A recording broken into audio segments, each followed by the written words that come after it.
Remix.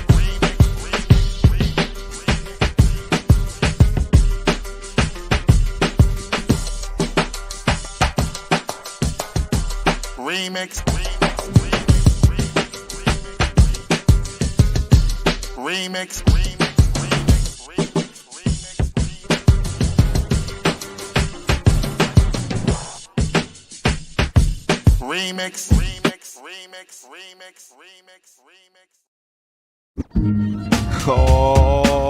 Oh, yeah. Welcome out. This is no other than the Remix Morning Show. Right here on Black Liberation Media. In case you didn't know, I go by the name of the Ear Doctor, and we are ready to bring you that boom bap breakfast. Now, let me introduce you to our host with the most, coming straight from the East Coast and all over here, there, and everywhere. Let's talk about Jackie Lokman and LJ and Kamal K. Franklin. Yeah. Peace. Coming back strong from the rerun. Let's go, y'all. Listen, He's still salty about that. very salty. I know. Every now and then, people can't make a day or time. You know what I'm saying? Everyone at the same time. That was wild. There was a party and you weren't invited. Y'all had a watch party somewhere else? Let me find out. Yeah, I lost wasn't it. watching nothing. Next morning No, show. no, I showed up. I was late, but Yeah. I did. Uh-huh, I saw that. Mhm, Yeah. mhm. And I was like, what is this? And then, Yeah, you know, Kamal has taught me to get a rerun ready. So I was ready. Yeah. it's See? Exactly. It worked out though. Yes, If it you've did. learned anything from me, get the rerun ready. So what was one of the reasons you weren't able to make it there, Kamal? I was at a conference, my second conference. Hey, this in is for the St. Louis. people. You ain't gotta yell at me. I wasn't yelling. I said, no, for the people, I was at a conference. You know what I'm saying? Oh, how was it? I can't. Never mind. It was a great conference. Ah, Enjoyed it you ain't gonna immensely. get invited back. You tell the truth. no. He's He's like, watching hopefully. it like that nigga said it was boring. You know, it wasn't my people. It wasn't like I knew people. But you know, when you start trying to raise money for people, yourself included, you know, you got to do these conferences and speak and ask people for money and hope to continue all the work that you're doing. While on the other hand, other folks call you names for raising money and trying to do all the work you're doing. But you know, it's one of those balances. It's one of those balances. What was the topic? Freedom.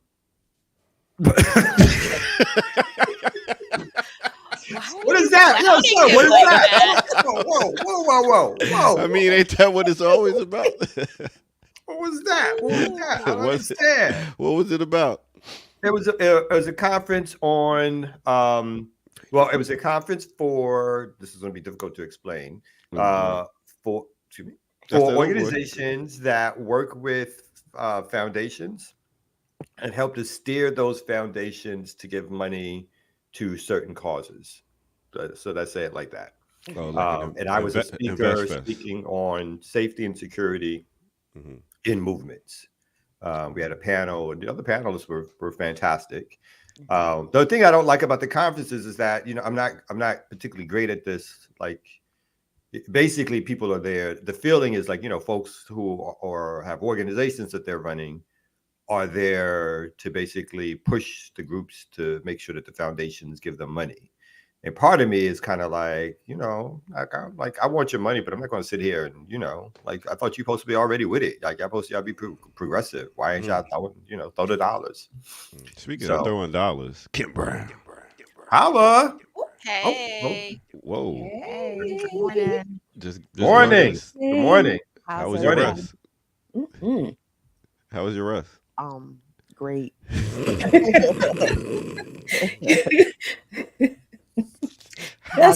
How's everybody doing? Good. I'm not That's when you know the insinuating sleep was really good. anything. Nobody's insinuating anything.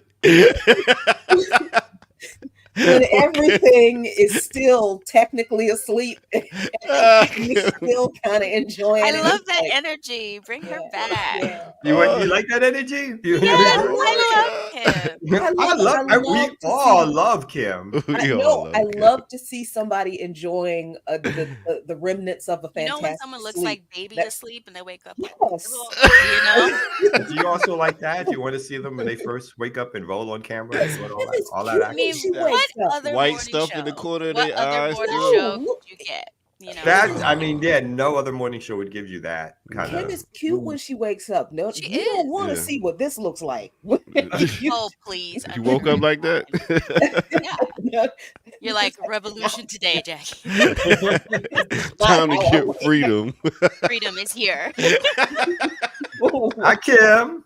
Hey, Morning. it's Shirley Morning. Murdoch. We see you. It's Listen, I was trying to help, but You wasn't helping, LJ. You wasn't helping. You What? wasn't helping. LJ was on your side. No, I LJ was on was. your side.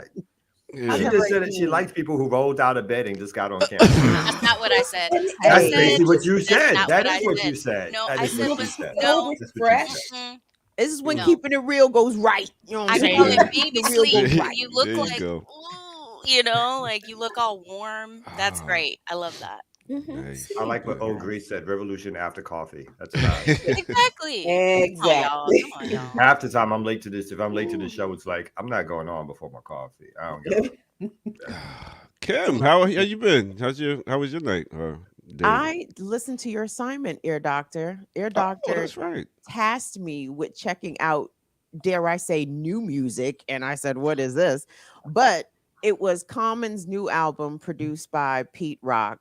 Mhm. And the joint is a banger. Like it Really? Yes. It Yes. comes- it's a Common? thumper. Yes. What? It's very good. Like, and thank Mm. you for that, Ear Doctor, because I was reminded while listening to the album. I'm like, that's right. I like Common. I'm just annoyed with his choices. Yeah. I like him as a rapper. Yeah. It's a we're gonna talk about it later, but yeah, definitely. It was a good album. I was Very I was good. impressed.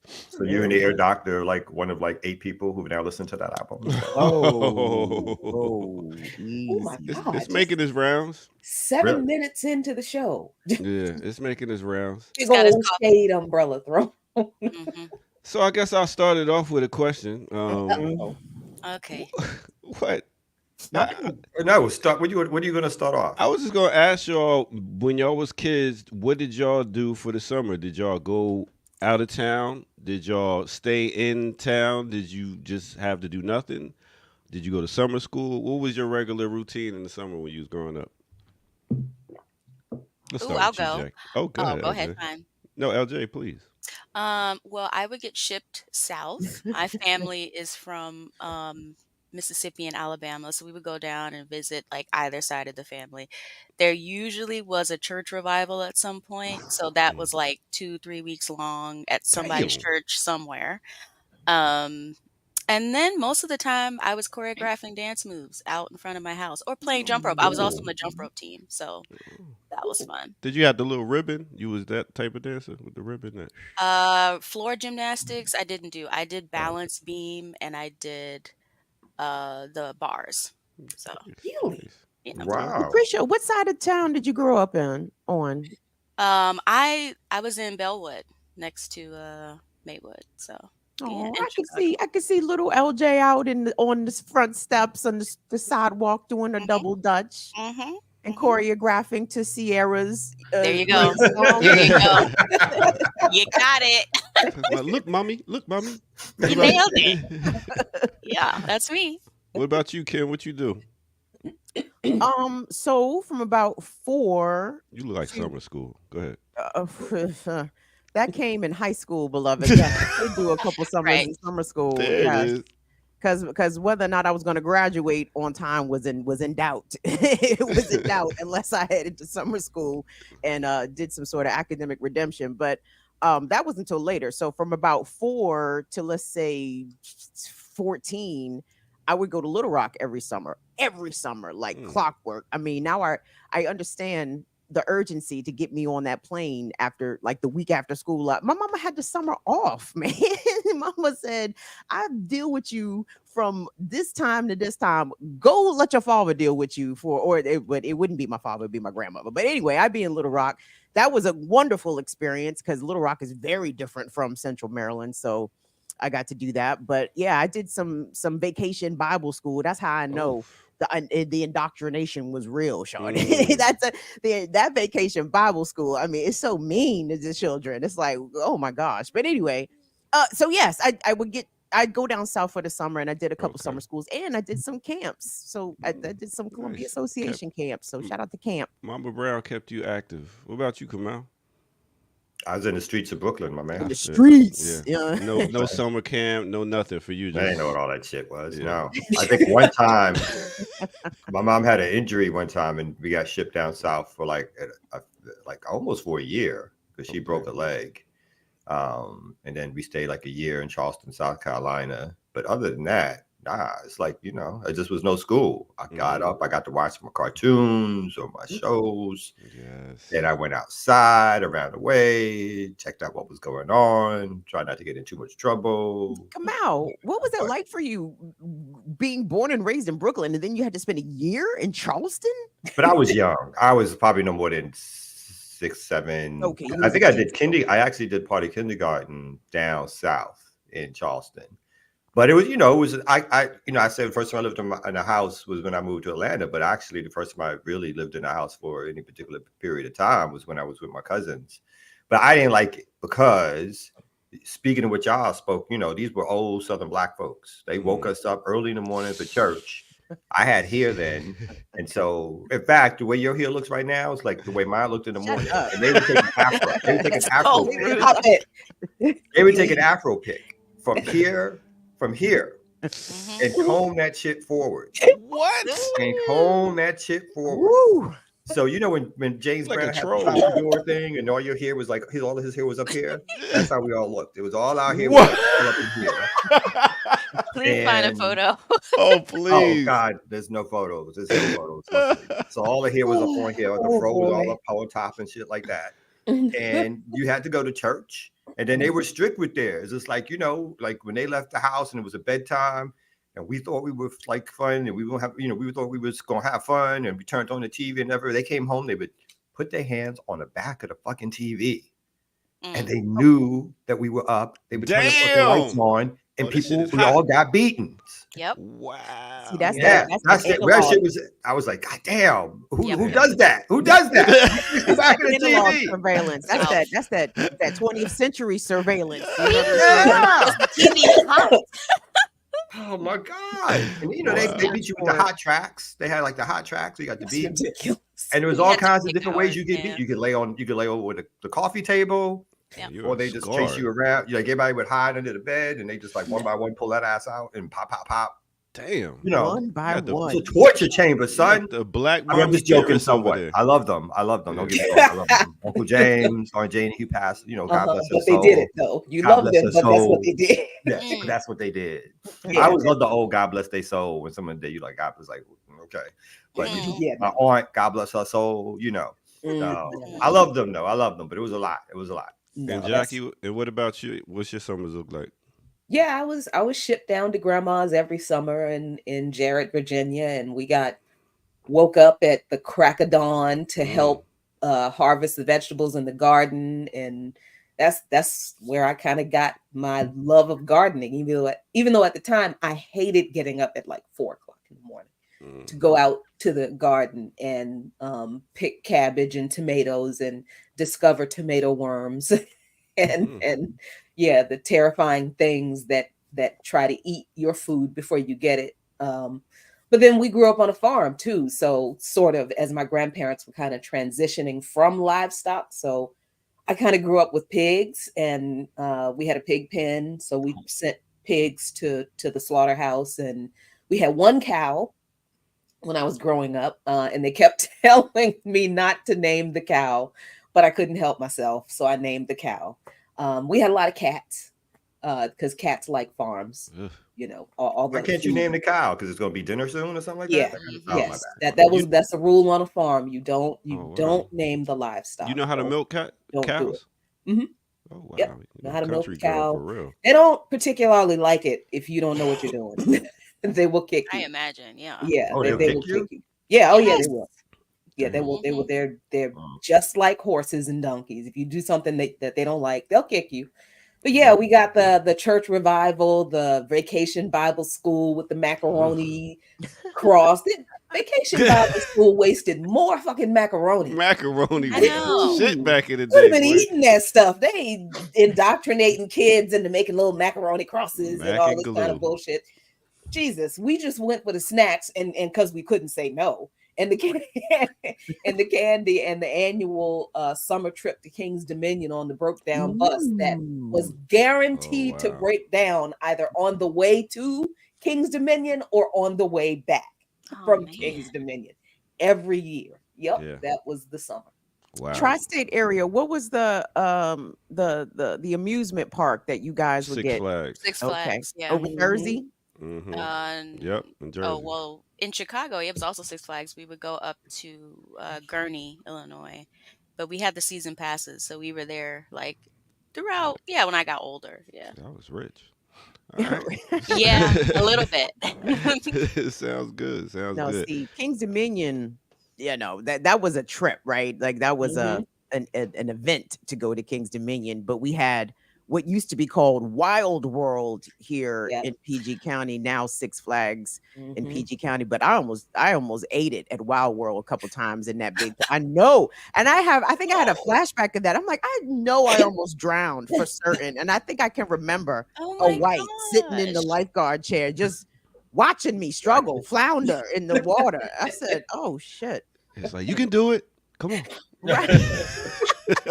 But she's not He's swimming swimming. yet. No. Yeah, Like, I they am don't over expect here me to jump in vomiting there after it, do you? chlorine. Like, what the hell? Like, so come save me, shit. Oh my god. Yeah, my parents had a Winnebago, so yeah, we would go down south Oh, too. Yeah. the Yeah. Ear Doctor family trips, Yeah. family road trips. Alabama and Winnebago. Texas. Ear Yeah. Doctor Vacation. It was like a National Lampoon Vacation for real. For real. I was rusty. All right. So I guess we go ahead and get to our first break. yo, I tell you, some of the funniest white guys is Chevy Chase, Will Ferrell, and who's my last? Chris Farley. It's Chris- Chris Farley. Chevy Chris Chase was never Farley. that funny. Chris Farley, sorry. wasn't flopping. Will his Ferrell I ass was like funny. Jim. on the Can I floor. say Jim Carrey? Probably. Jim Yes, Carrey, yes, the yes. third. Jim Jim Carrey's the Carrey, third. also Bill Murray Jim was funny. Belushi.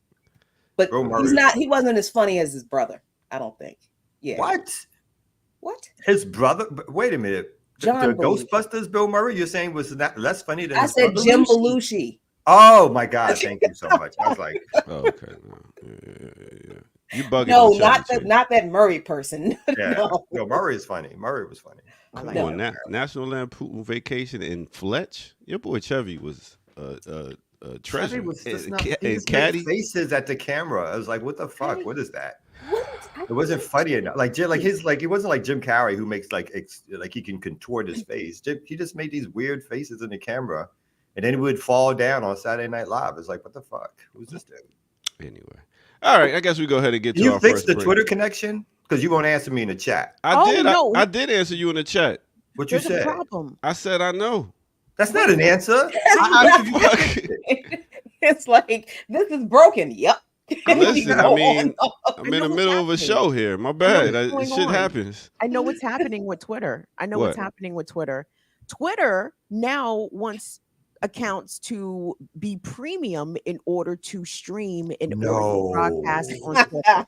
So my channel also didn't stream on Twitter. We was like, what the fuck? And then we figured it out. Twitter wants you to join their premium service in order for you to broadcast on Twitter. Never that. They are out of their mind. I Out would of their never get fucking that. minds. No. I I would said, never "Ain't give no that way." dude a dime of money. Wow. That's just crazy. Well, all y'all tired of Twitter doing this, that, and that? Come on over to YouTube. You know, we here, man. Shit. For as long as they. Are we on Twitch? Shout out to Twitch. Are we on Twitch? Yeah, we on Twitch. Okay. I gotta Alright. change the BP to. So we're not on the, Twitch. So we're Yeah, not on Twitch. Yeah, We're we're on not on Twitch. We're on Twitch. As we speak, we're on Twitch. Yeah. Oh, okay. Right now we on Jackie's Facebook, YouTube, and Twitch. All right. Okay, Nice. well, just out of curiosity, for our folks not watching on YouTube, can y'all acknowledge that you're watching from wherever you are, so we can just have an idea? Oh, as to where that's the true. folks Do a are little tuning in. survey for us in the chat. Yeah, give us a little survey. Where you watching from? All right. Yeah. Well, while they're doing that, we're gonna take a quick break right here on. Let me see the Remix Morning Show. Let's go.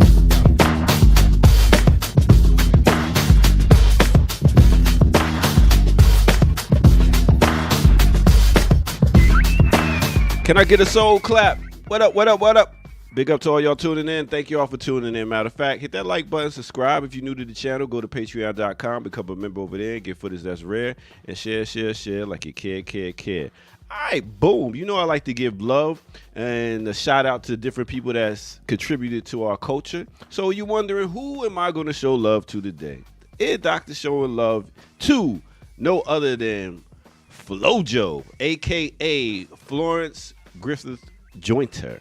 All right, also known as Florence Dolores Griffith Joyner.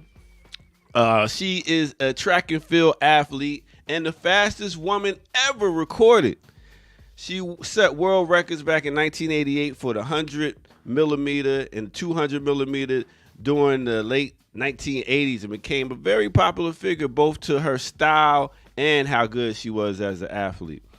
She was born in California. At a young age, she began running track meets as a child. She was going to California State University and then University of California, and she continued to complete track and field and kill it out there. She qualified for the 100 millimeter in 1980 Olympics, but did not compete due to U.S. boycott when they was boycotting against the whole Olympics.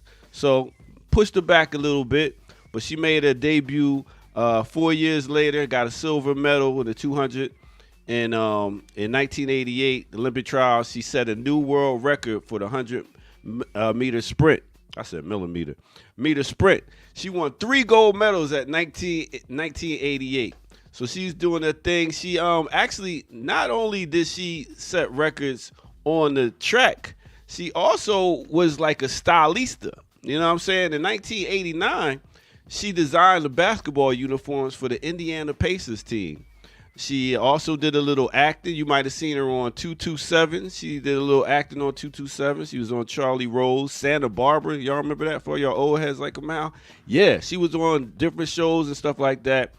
She actually made a transition when she was only 38 years old. Unexpected at how she died, but they was looking at seizures. She has severe seizures, and that caused her to have her death.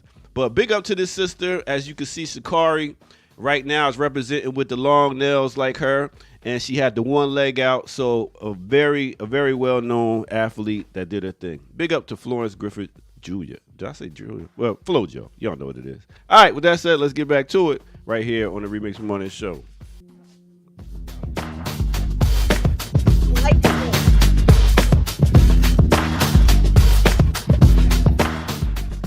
Yeah. Spell it. What, Spell her Flojo? last name. Spell it. Spell it.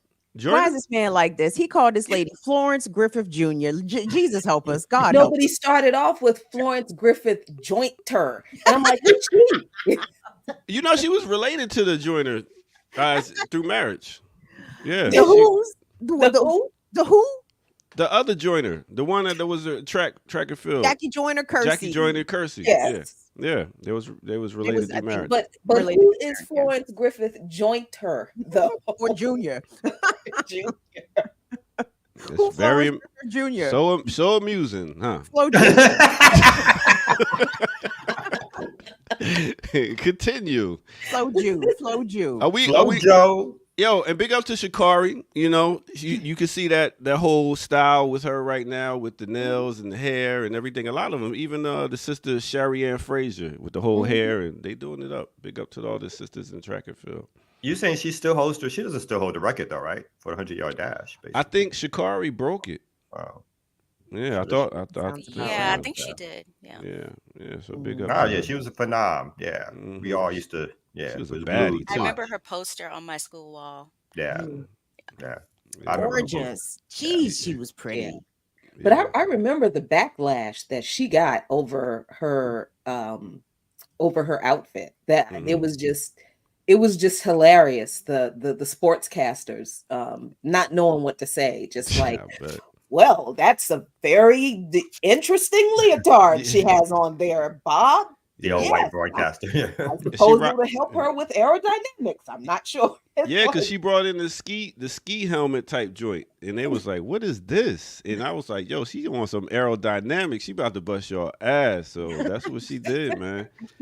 I love it. I love it. Who So was the one who had the fall from grace? She won, and then Marion Jones. Yeah, I felt so bad for yeah, her. what was felt that? so I bad. forgot about that Oh, story. Was on the Steroids. roids. Oh Yeah. yeah, and they tried to accuse Oh. Florence Flojo too, but they couldn't find nothing. You couldn't find nothing. Yeah. How do you guys feel about these, demonstrations of Black athletic excellence on display every 4 years, specifically to represent the United States of America? Like, we be busting ass in all of these summer joints, and it's like, yeah, I be rooting for Black people, but it's like they get up there and be like, I just want to do this for my country. I'm like, oh Yeah. Jesus, Yeah, that part. And then they parade around with the flag after Yeah. winning. Oh, my They God. got- It's Yeah. hard to Yeah. divorce Flag the and trot Olympics around from like- it being and a I- political event. Yeah. I would like for once for somebody to be following behind them when they're running with the flag and just kind of like, burn it, Yeah. light wait, it on. hold up. That's You know how just that feeling like you want to have the Black joy, like so you root, but then you got to like look the other way for like the flag shit. That's basically how I feel about it. When I used to watch it, Mhm. I just look the Yeah. other way for the flag shit, but it was like, yeah, I'm glad the Black folks won. Oh, and somebody just pointed out that she still holds the record. She That's is. Oh, crazy. great. wow. Okay, Yeah. Flojo. Says longest reign in history. He's like, Yeah. oh. Wow. You go, Hmm. girl. All I right. do What like else? watching the Jamaicans though in track Yeah. and field. Ooh, Jamaicans. Because I just like watching them like disappear from and Yeah. on the other side of the finish Go line. through space time. Yeah. Yeah. Yeah. Right now it's USA against Jamaica all the time. That's the Mhm. going back and forth. I watched the Mhm. series called Sprint on Netflix, and it was pretty good talking about the whole track and field and all that. It's something particular about track that really kind of brings out the diaspora wars, particularly amongst Black USians and Mhm. our folks in the Caribbean. You know what I'm Yeah. saying? It's like we all Black. Everybody's on the same. We clear, right? It's like the Jamaican Black is not superior to the Black US. But anyway, you want to see the diaspora wars go on social media when this Jamaica versus the US and this track. And big up to all the Kenyans and they long distance running, boy. I don't know. What And it the is. Ethiopians And Yeah, South true. Africans, yeah. True. and South Africans. Yeah. All right. All right. Well, that's what it is. Catch you on the next break. Peace. Peace. Bye. We is it a physical superiority that Black people have? I mean, can we confirm No. that? I mean, No. No. Yes. People don't like to confirm it, but I believe it. No. No. You can't say that. No. Publicly. You can't say that, but I mean, drop evidence us shows. sport. Where don't we show up? You feel Yeah. me? Like, I mean, if niggas started doing water polo, then it's over for It's water. done. You know, Evidence water- shows. You know who does water polo? who's that? Flavor Flav. That's right. He's repping. He's helping Yes, he women. does. Yes, he does. So water polo is ours now too. Uh-oh, here we We go. didn't- Wow. Flavor Flav done. He is the ambassador for the Blacks in water polo. Hilarious. Hilarious. Let's just say the ability is not always stretched across every member of the Black race. But yeah. Yeah. Wow. I don't think it's we're not naturally, more athletic than white, because that's a white supremacist lie. Yeah. That's definitely that. But I think what it is that our people grew up in conditions where we had to do things that other folks did not. Who did white folks ever have to run from? Each other. each other. And usually they just didn't. They just turned around and killed each other. That's true. So- In mass. So In what, mass. what they running to? What they running for? Who ain't? Well, when you talk about dominant genes and recessive genes, it They makes do. They do. No. Is there a We kill- can't do race science this morning. can't do race no. science? Not eugenic No. science. Kim, Not no, me and Kim, eugenics, please. Kim. Yo, Okay, Very so chiseled. I'll go take a break, and you and Kim could do eugenics, and I I'll don't be want to back do at No, eugenics. 9. no. I'm Okay. just saying, like, I mean, for Simone Biles, for example, no other Olympic gymnast has been doing this deep into their 20s like this kid has, right? And not only doing it as an old lady, technically, for her sport, but dominating, right? And I was so pissed at the US Nationals the last time around when, again, Simone Biles is doing the Biles 1 and 2 moves named after her that can't nobody else do. And they weren't crediting her properly because she was precluded from doing these moves in competition because can no one else do them? They're too dangerous. Like, yes, that's the point. Yes, correct. Can no one else do them? That's why she is superior. That's why she dominates. And that's gymnastics. I remember Surya Bonali in ice skating and, like figure skating or whatever. Like anything that we run. You know what I mean? And that can't be a coincidence. Well, Melanin is our superpower. it's not genetics. It's not genetics because most No. Black folks can't do any of that shit. Most of us cannot do that. But because we're not trained, right? But you put us in the And training. that's- So and if you that's gave me what it if you is. gave me a little bit of Training training, and I'd be out there conditioning. breaking records. Okay, I'll say this. I don't want eugenics from white people, and I don't want eugenics from Black people either. Because if we You're allow correct. it on one side, we have to allow it on the other. And like, I think the minute we go down that rabbit hole, True. people But don't I'm just know. saying. I'm just like, saying though. what If to I do got some with that. training, I'm just You saying. You got got some some training? training. There would have been some you will world not records be able- broken. You can do the debate in the Olympics. That's what you and can then, do. yeah, 'Cause I'll you do can double dutch. Kim can That's rap. what I'm saying, You know, LJ, that's like, my point. But like, what are the whites credited as doing superiorly except for destruction, right? Like, I mean, what are white people literally better at than Black people at? Swimming. I mean, I don't even. You know, there's racist We do reasons. have the weak ankles. That's been genetically proven, right? Hasn't that been? But there's Isn't that racism tested? behind that I specifically think that was when tested. it comes to swimming. that was I tested. object to the premise of the question. You know, Okay. I just feel like, yeah. It's not grounded, Alright. right? Okay, I'll leave it Alright. alone. LJ, get out your feelings. It's melanin, y'all. I'm trying to It's tell not y'all. melanin. Anyway, It's our superpower. It's Anyway, not we can do melanin. the I news. cannot do any gymnastics. But you can That- power I lift. cannot. I cannot run fast. You If power I had lift. training, I could. I can't even power lift anymore because I have not been. You ain't supposed to no training. more. If I had training, I could power lift still. I I could had- still beat all the white people. Thank you. The only reason I was a power lifter was because I trained to. Well, no, be I a mean power training with the if I training, I could have done all that. There's No, a lot you of could coulda, not have shoulda, done all wouldas that. over there, Kamau. There's a lot of I coulda, He could've. just lacks the I could've. melanin. That's all No, he's you trying to say. couldn't. Hey, No, That's a tan. You did get a tan. Where you been at, Kamau? You look like you've been in the sun. no. I mean, no more Who's than in the usual. chat is saying we It's missed just- the argument between Jared and Matunde about genetics and football. who? I'm sure Oh, they I were did talking hear a about little bit of that one. I mean, kind of to the point, right? The whites play football. Who dominates football? I mean, like, European or whatever. All the Global football. Well, the football. reason No, don't that matter lots which. of Doesn't African matter which people are football. there is because they're being forced to play in terms of like the recruiting that they have in Africa and like the pipeline of like, get your kids some money, get your kids some scholarships, right? Like who wouldn't want to send their kids to this like all expenses paid like a training session? I mean, I was trying to do that stuff. I had mild Olympic dreams. I didn't want to be in the Olympics, but I did Wait want a to minute, do what like sport? What national sport? in Gymnastics? gymnastics. Gymnastics? Oh, Yeah. But I was just, I mean, the amount of work that's required and the amount of like support from your family is like immense. And like you can only Yeah. get that if you have like a team behind you, so Mhm. much training, so much prep. Like the things that these athletes have access to is absolutely nothing that we have. Like we wish we had healthcare like some of these athletes do. Like, Mhm. so I'm saying people can excel if you give them the right tools. That's all I'm saying. I don't think that was it's part of my genetic. lacking. I would no support from my family. Yeah. My mother didn't support me at all. Because she Yeah. knew that you were uncoordinated and you couldn't do anything. Well, I You know mean, what? You know Make what? sure he got his helmet on. Extra tight out there.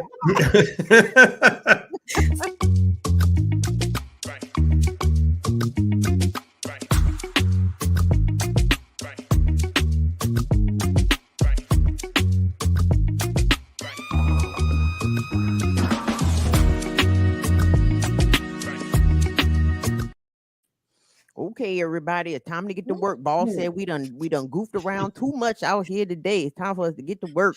Sorry, I boss. said it's time to work. Oh, Sorry, boss. I'm so sorry, boss. Okay. Today is Thursday, everybody. Is it the 18th of July? Yes, it is. It it is. is. Ooh. The 18th of Kim, by the way. July is my month.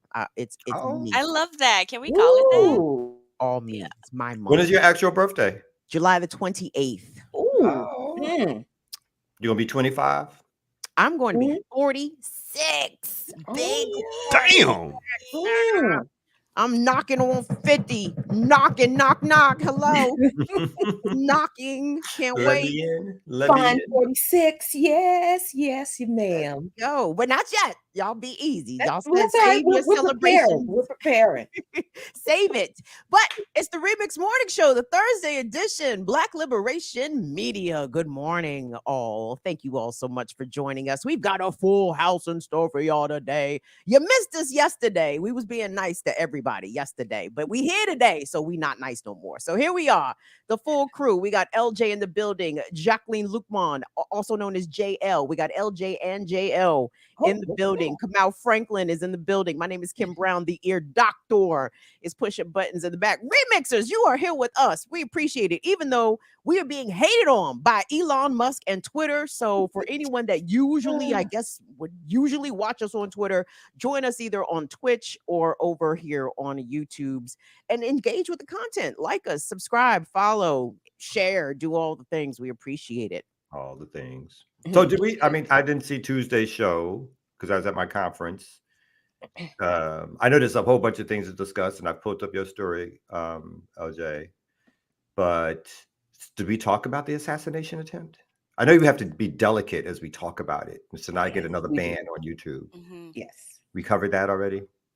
I mean, I don't think you can if you Cover have it too something else to much. say about it. Can I say this though? It was hilarious. So every second Saturday we have our Around the Fire disability support chat on my channel, and it was 10 of us in there ish, and someone comes on and goes, "Oh, Trump. Someone just took a shot at Trump," and everyone was like, "Oh, really?" Anyway.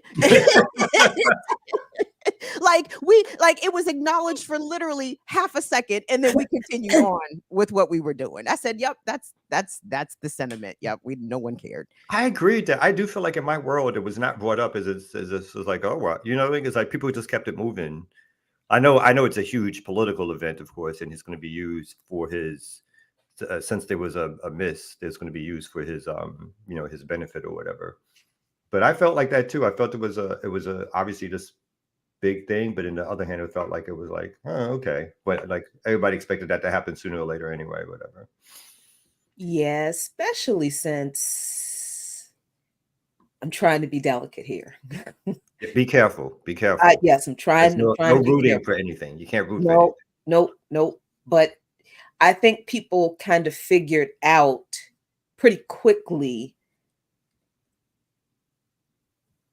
that it wasn't as much of a surprise as they're trying to make it. That's the easiest way I can say that, because there's no way that if that were an organic kind of thing, it would have went down like that. That made no sense whatsoever. Oh, wait a minute now. You're suggesting without suggesting that there was like it was a little payola, or there was a miss on purpose or whatever. I don't know about. I mean, no, people were killed in the rally. Other people were, and so that does not. I mean, you mean, can't take in. So wait a minute. We can't comment on this next video, but this video that after it went down, I busted out laughing in public. So, but we can't comment on the video. We can't really say much about the video. So look up, it says the caption of the video says basically Lee Harvey Oswald. The sound is unimportant. It's just it's what he's doing. I'm sorry. It's like the coaching. Gotcha.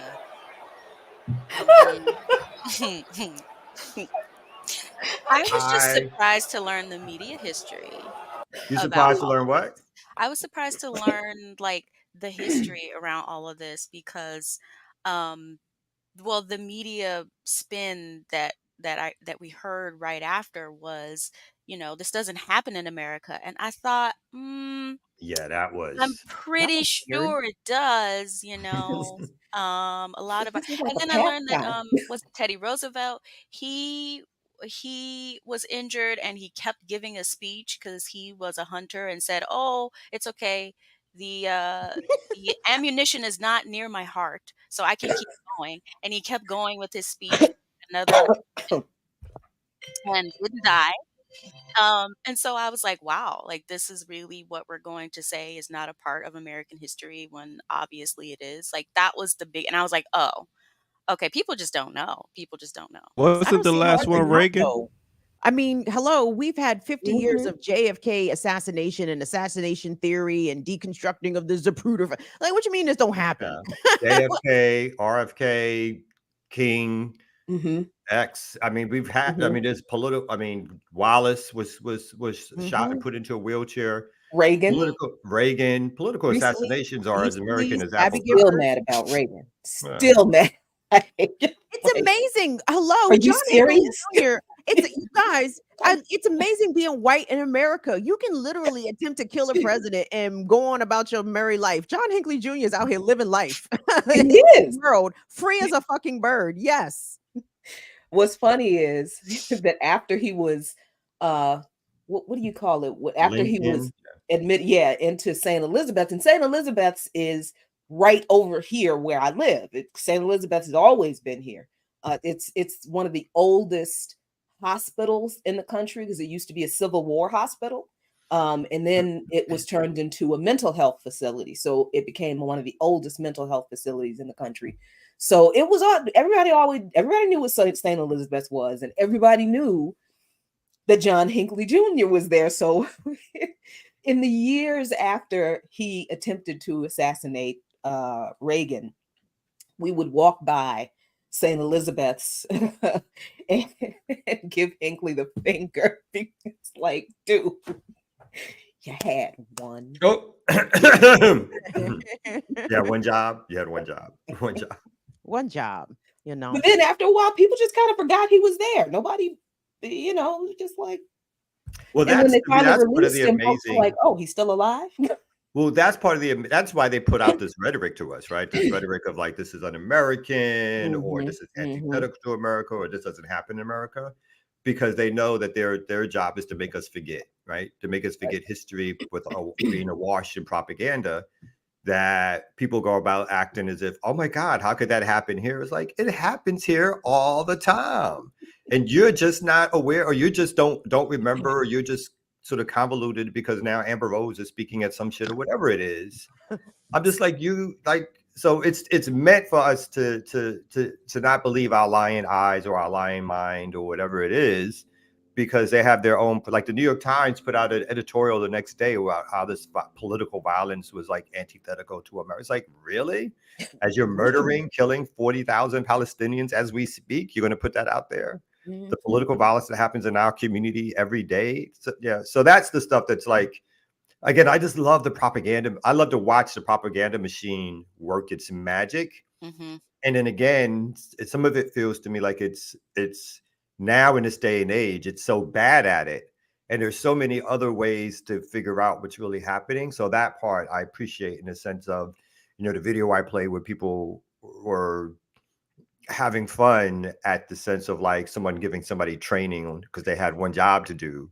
But it's like people get it more. I mean, doesn't mean we get to stop it, but I like the fact that this propaganda machine is being exposed for what it is, as it's like, in my face, you're telling me a lie, or I've got the other term people use, but like, you're gaslighting me in my face kind of shit. But it's like, really? Like, who doesn't know that there's the history of assassinations in the United States? It's like, it's, and then the other part of it too is like the white, the running joke, of course, that we all were watching to see who it was that actually did the shooting. It's like, I knew. We all know. Everybody knew. Yeah, the name and the picture would have been up immediately. Immediately. And that would have been a different reaction, because if it was an Islamic person or a Black person, Hispanic every person. black neighborhood would have been surrounded. Every Yep. masjid would have been hmm surrounded. hmm And I think This at is why first, we need to build a wall. yeah, and at first Republicans tried to say, or Donald Trump Jr. tried to say it was the left.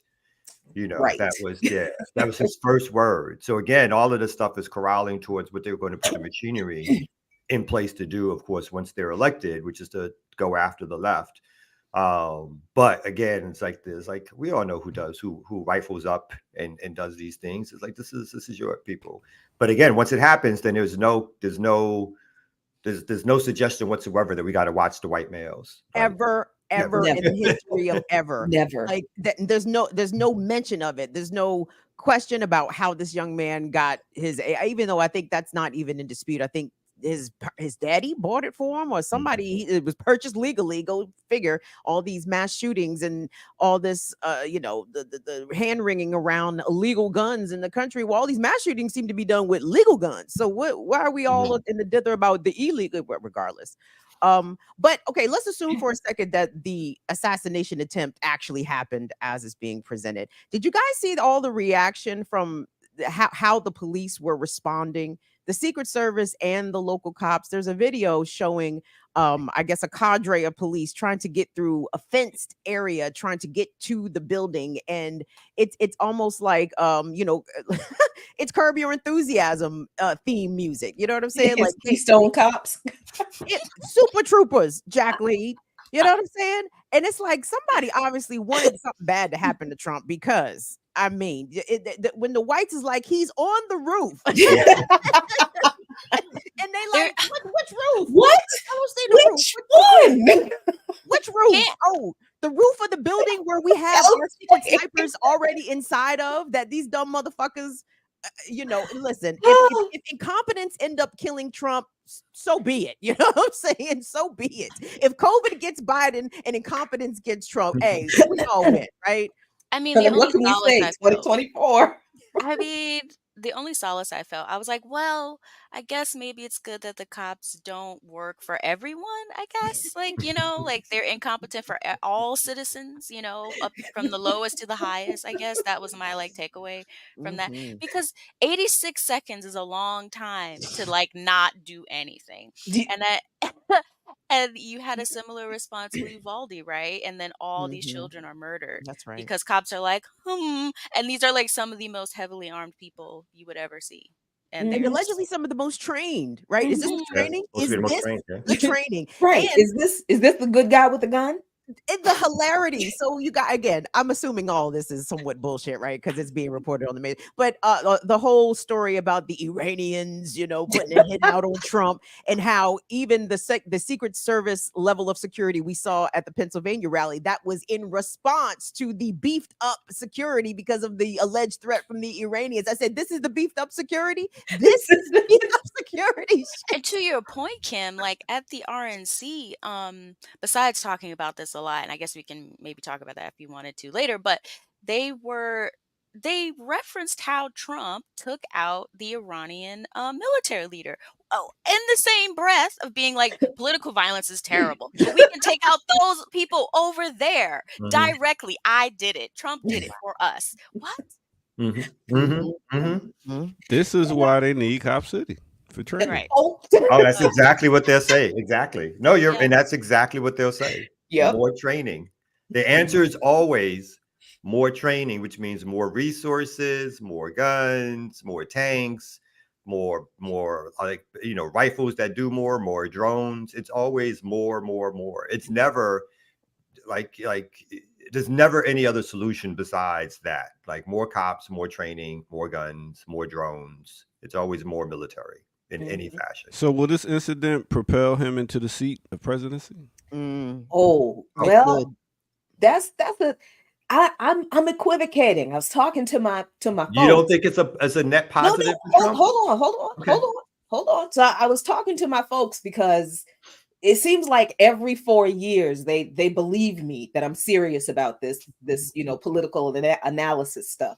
So every 4 years they call me when they're freaked out, like, is he gonna win again? So now after this has happened, they're like, oh my God, what do you think is gonna happen? And I'm like, okay, well, the whites they are off the chain now. That this has turned Trump in. He was their superhero messiah at first.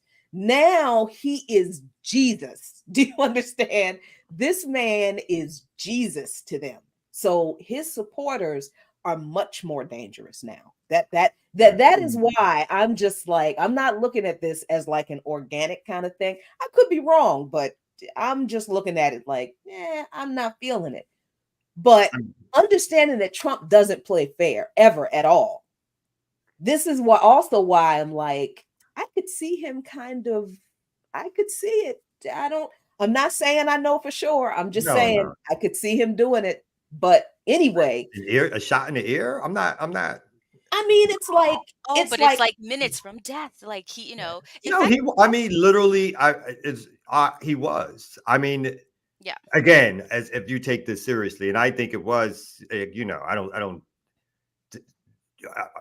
not going to stand there and let somebody come that close. I'm just saying, no one can convince me that that's a sound plan for it to up my numbers. Let me put it like that. I mean, but I do, but if we take it as such that it is, I do think obviously, Biden is basically looking like he's about to kick the can, or he's looking like somebody's great grandpa out there.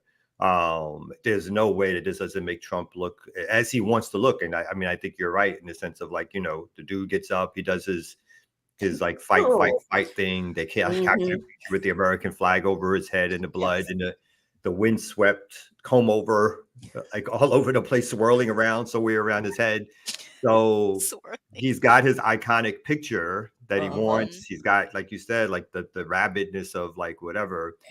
But the interesting thing so far is, at least in these polls, whatever you can tell how seriously you can take them, he still hasn't pulled tremendously ahead, I guess, because the country is so divided. But of course, he's ahead in all the so-called swing states. But I don't see how Biden win. I don't see Biden's path to victory looking like the infirmed human being that he actually is, and it's all being exposed, and nobody can kind of lie about it anymore. Like I think for months the mainstream media tried to downplay or didn't want to cover or tried to make it seem like, I guess maybe because he was the liberal darling against the conservative Trump. But after that debate performance, it was too difficult to act like reality wasn't reality in people's face. And then everybody's bringing out all the clips where it's like, this dude can't finish a sentence, or he's walking down the stairs and it looks like somebody needs to grab him before he falls. Like he's literally your papa who you got to help. And the question isn't like does that person convince people that they should be in charge of something at that stage? And the obvious answer is like, no. So I still think there's a bigger chance as we keep going on that they're going to find somebody to replace him. I think the only way that the Biden-Harris ticket one-ups Trump's surviving his assassination attempt is if Joe Biden literally kicks the bucket in office. Like, I think that's the only way the Democrats win, to be honest. Like, Biden literally has to expire while in office in order for the Democrats to win, which, by the looks of him, is possible. Like, it's... Well, wait a minute. Let me do a follow-up. So you think if he does pass and Kamala is the head of the ticket, that they win? I do. Just because he passed, right? Like and that's I think in that instance, but he has to expire. Right? I don't think people like Kamala enough, even with the sympathies. To steady, keep a steady core. I can see it's going down something like that, and whoever her VP choice would have to be fucking solid, whatever that qualifies as solid. Screw her over so much, and I'm not even mad at them screwing her over. They're going to make her the vice president again. They're going to find somebody else to replace by like the Gavin Newsom dude and make her vice president. It's going to be an internal war. And then they're going to make all them black liberal women very upset. and they are not going to care. And the DNC is going to be like, and what you going to do? You going to leave? No. So shut up and fall in line. Y'all think, fall in line every 4 years. Do y'all think Trump's VP choice helped or hindered him? Helps a lot. Helps. Tim Scott is upset. See, Tim Scott's feelings are very hurt today. I thought I had it. But the hilarious thing, Jackie, did you see all them coons on the first night of the convention talking about America's not a racist country? I'm like, Tim Scott, you literally just got usurped for a less qualified white man. America's not a racist country. Totally not. A white man who wrote a book about living in Appalachia, and he's not from Appalachia. Mhm. He's not. His, And it got made into a his- Netflix movie. Mhm. That's right. That's right. Yeah. It was Written made by into, Ron Howard. and I mean that book was not out for long before that jaunt was made, and then people were like, "Who is this man?" Mhm. I mean, Well, the part of white. the history of Vance is that at one point he was a little bit of a liberal darling because the Yes, he idea was that he was giving an analysis of why the poor whites in particular would be susceptible to a Trump line, right? So the gutting of industry, and even if like we should play a little bit of his speech a little while, like so. You know, he's on a little bit of this working class whites tip of, you know, industry has done us wrong, Wall Street has done us wrong, capitalism has done us wrong. Not that he's calling for socialism, but he's calling for a kinder, gentler capitalism that comes back to white communities, and then retard all the immigrants so they can't take the white jobs, right? That's basically the message that is now resonating with the poor whites. Is like, hey, we want Trump because they for some foolish reason they think he's going to do this or whatever, and then blame China for everything or everybody else for everything. So at one point he was that, and then his claim, of course, is that he, after having too many conversations with liberals, felt like they didn't get it, or they still were on this neoliberal path of like, you know, sending the jobs overseas, more jobs here, and blah blah blah, and so that kind of stuff. And yes, and someone just put up that he's linked with Peter Thiel. And then the other thing that happened is that the billionaire class basically brought him over, right? Or basically showered him with attention and gifts, and he fell a fucking line, and changed that tune real quick when all those moneyed opportunities were thrown in front of him. So again, I haven't studied him enough to know what his actual, you know, where this transition took place. But remember, at one point he called Donald Trump the American Hitler. He did. So Mhm. this is a short walk. And now he's vice president. Okay. Yep. This is not that And- long ago. Yep. And Vance, when that book first came out, he did the circuit, did the online progressive talk show circuit. All of these white progressive talk show YouTubers interviewed him about, you know, how do we connect with the white working class? And I watched some of those interviews, and I'm just like, what is this guy saying that we have not always said, that all of a sudden now you want to hear about? I know it's that you don't want Black people telling you what white people need to organize themselves. You don't want to hear that from us. You want to hear it from this guy who is clearly very right-wing adjacent, even though he was saying all of the progressive-y things, but there were things that he was leaving out that was like, that's a little suspect. I'm not sure if you're really, that sounds suspect to me. And of course, everybody who interviewed him was like, this is the path that we have to take to build the mass coalition. We have to really appeal to the white working class. And it's like, yeah, okay, I see where this is going. And here he turns up, saying all the right words, railing against Trump, but here he turns up just a few years later, not even a decade, like what, 4 years, 3-4 years later, he's Trump's VP. Come on. And this is just right-wing opportunism. It's the perfect example of how this online progressive environment really gave platform to these right-wing opportunists who were welcomed by a lot of these so-called white left progressives and given legitimacy. This is where they end up. They end up back in the Conservative Party, because everyone who tries to organize with the right ends up on the right. They're never pushed to the left. Never. I don't know what else to say So to people I at have a this question point. for you, Jackie. Like, so how much do you, because last night at the RNC they had this black woman who was like taking everybody by storm in the convention. She was talking about how I think her she was wearing her son's dog tags and I think he served and I don't know what happened to him, but she was talking about basically like, you know, our there was a lot of our poor minority communities are being neglected and Trump is going to do this for us now. Ugh. And people are like, yeah, you know. So do you think that's convincing to a lot of Africans or people who are like feeling like her? Because I know people who listen to us may not feel that way, but I'm just wondering like what effect this may or may not have. Because I'm thinking about our comrades in Minnesota, like those people who voted uncommitted are not going to now vote for Trump. But like what do people who are like, I don't know, in her spot do? I mean, people who are in her spot, that if they listen to her, of course, you know, they're going to vote for Trump because remember, she represents a particular class of black folk, right? When she's talking about oh, the poor, marginalized, I mean, she doesn't give a damn about working class and poor black folks because she's not one herself. She's not fooling me. I know she has some money somewhere, and she's a conservative, so of course, you know, she's not a if her story had been, look, I've been a lifelong progressive, I was a communist, and Trump came along and showed me that, then I think that would be appealing. But she's just your run of the mill, typical black conservative.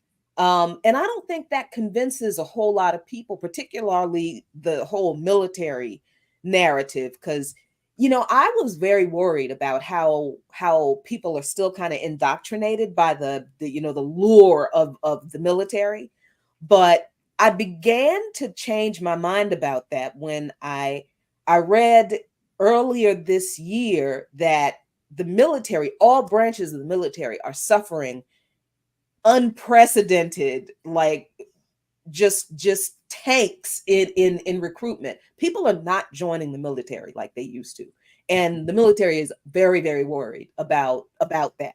And then my own neighbor kid that we almost me and Abdus helped raise, he graduates high school, he was going to college part-time, doesn't know what he wants to do. He's like, okay, I'm gonna go into the military. We're all just like, no. Mhm.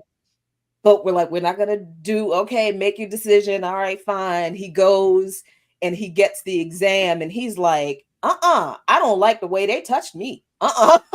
No, I'm not doing it. So we were like, oh, thank God. So like that kind of experience for me made me realize I think our people get this problem with the military more than I think we realize.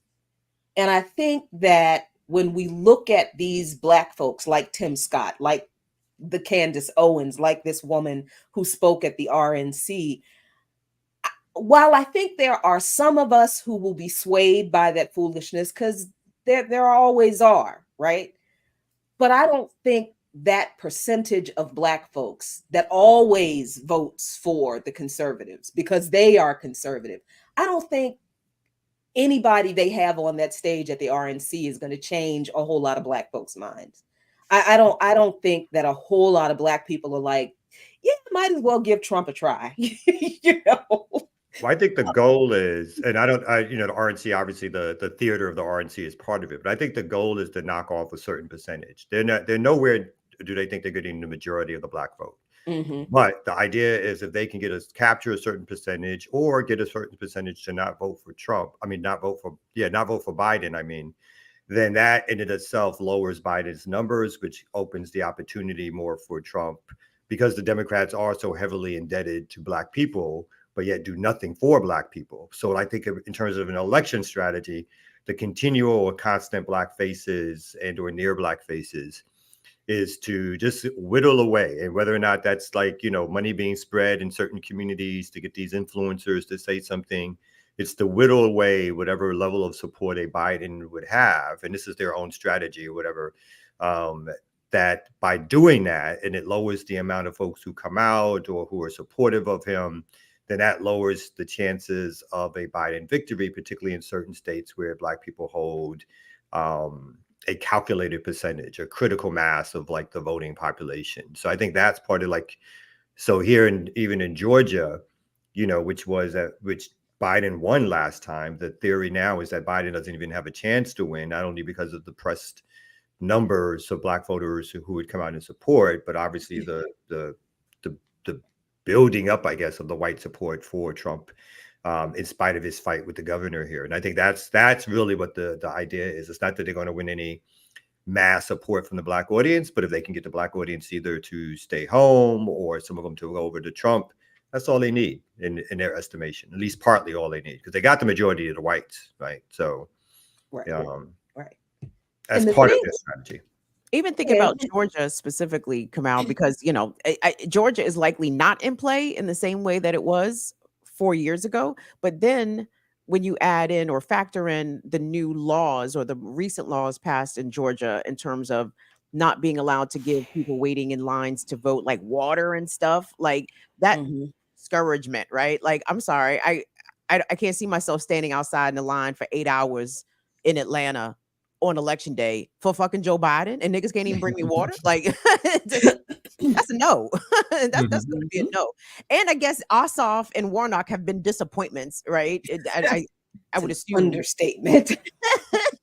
So, you know, that's not exactly inspiring get out the vote efforts in Georgia, I would imagine, come November. Mm. Mm. No, Yeah. I would agree with that. Yeah, I think that's the Democrats again do such a terrible job, basically telling Black people you got no choice but to vote for us if you're going to vote for those who play that game of electoral politics.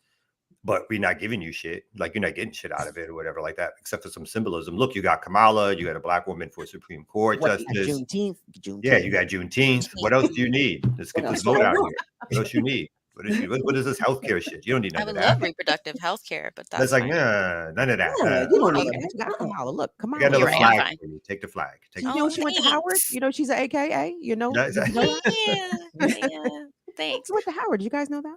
yeah. I So mean, that's I think the interesting thing is that in your estimation, Kamal, you know, this is the strategy the GOP always uses. They always have some Black person, you Mhm. know, or out on the RNC stage to signal to the Blacks that, hey, it's okay to vote for this person. They're not racist, right? That is the job of Black people in the RNC, to tell Black people that these politicians in this party are not racist. They don't Mhm. hate you, and you know, you can thrive if you vote for the. And that's not true, but then the Democrats are so terrible. And we're talking about somebody who, like we said earlier, now he has COVID, which is, you know, that's not his fault. But he's a reanimated corpse with COVID. So, I mean, the likelihood of him surviving, not great. You know, it's looking pretty bad. But then he is also responsible for the mass murder of now 186,000 people in Palestine. It doesn't matter what kind of message the GOP has. I think people who are not white and conservative anyway are not going to vote for Trump, right? And I don't know that there's a lot of Well, let me convincing interrupt you, people. Jack. Do you think the majority of the Black American public is really in tune to the mass murder in Palestine? That's going to No. impact the. I mean, No. that's the thing. I mean, like, there's a percentage of Black folks and everybody here who, Yeah. like, when they see a political violence, the only thing they think about is the assassination against Trump, right? They don't think about that other stuff. They're not in tune to it. It's not brought to them. So that's so whether we, you know, like for us, it's like some dividing line, or we would never vote for to do it anyway. My question to you is, like, you know, why do you think the Black public here, which is propagandized like anybody else, sees? I mean, obviously there's a majority of people who do see through Trump, but again, the question is, isn't there going to? You don't see like some of the recent poll numbers that show a slippage of Black support for Biden through some of the things that you've mentioned, even his infirmity, like the way they're building up Trump, maybe people feeling that they're not getting enough domestic stuff or whatever. That's the influence that they're trying to have to lower the percentage of Black folks who support them. I don't think anything the GOP is doing is causing that lapse in support. That's all Biden. And for all of those reasons, because people, even if people aren't in tune to foreign policy, which I know most people in this country are not, but people do understand when every time there is an excuse for this government to go to war, there's always money that is easily found to bomb people in another country, but people in this country can't get health care. SNAP benefits were cut under Biden. School lunches for poor kids were cut under Biden, and that's during the summer programs too.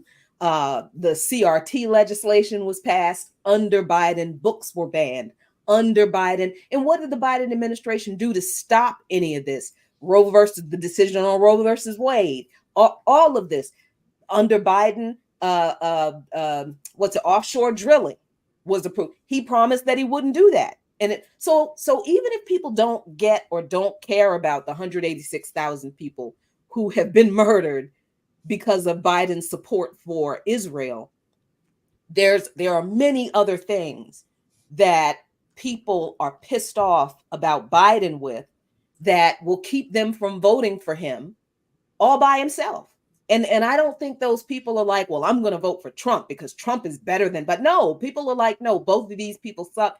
We've been screwed over by both of these people. I'm just not going to vote at all. And I think that's where a lot of people are. But I am not ready yet to say that the liberal base of the Democratic Party will not come out and try their best to save that man's bacon. Definitely that. Yeah. If the black leadership and other leadership is paid to do so, or the resources of the bacon is on the side of the class that pays for the voter outreach. And again, in terms of people's real estimations of whatever differences, we see some slight differences, but other people see bigger differences between what a Biden administration and what a Trump administration. So people, even in Roe v. Wade, right, say that there's certain things that Biden could have done, but Roe v. Wade is there because, or it went down because Trump or the conservatives appointed these judges, and they were conservative judges. And so the argument is, if you let him back in, he's going to put in more conservative judges. So they, in other people's estimations, both real for them, their politics, but also where the money lies. Yeah, they're not going to go down without a fight per se. Yeah, it's just the question becomes whether or not other people see something to fight for, or somebody that they feel is leading the team. And again, it's Biden, the way Biden presents himself at this stage, he's not inspiring a backing or following. It's like, oh, this person is making coherent, or was even saying coherent things.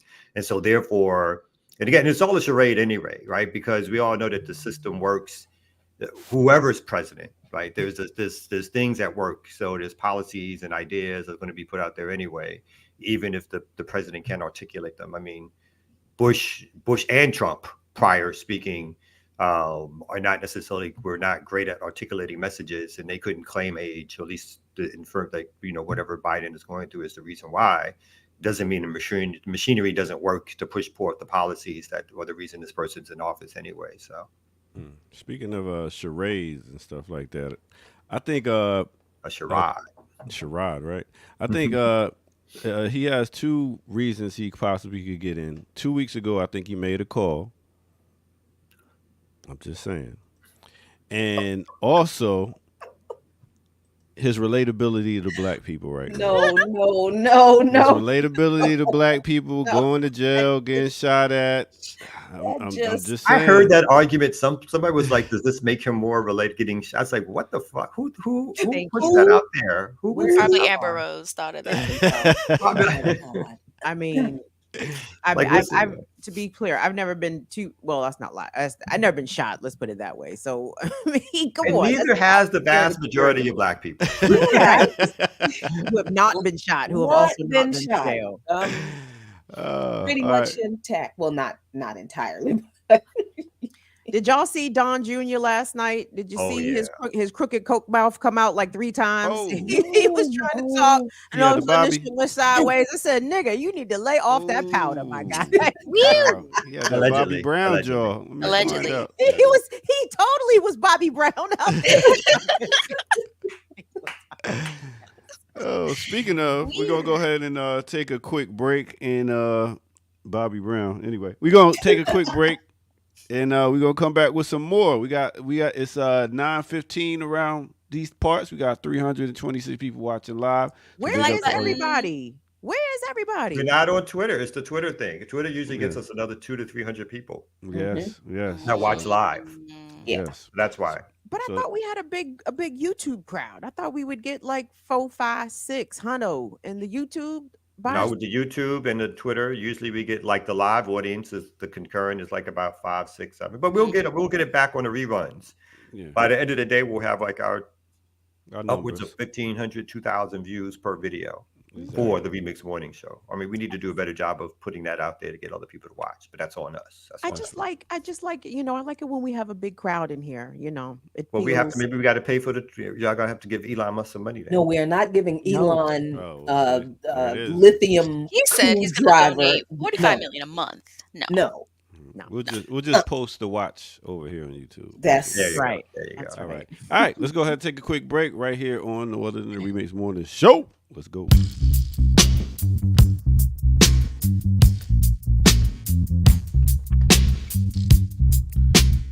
Speaking of Bobby Brown, let's do a remix on the remix right here.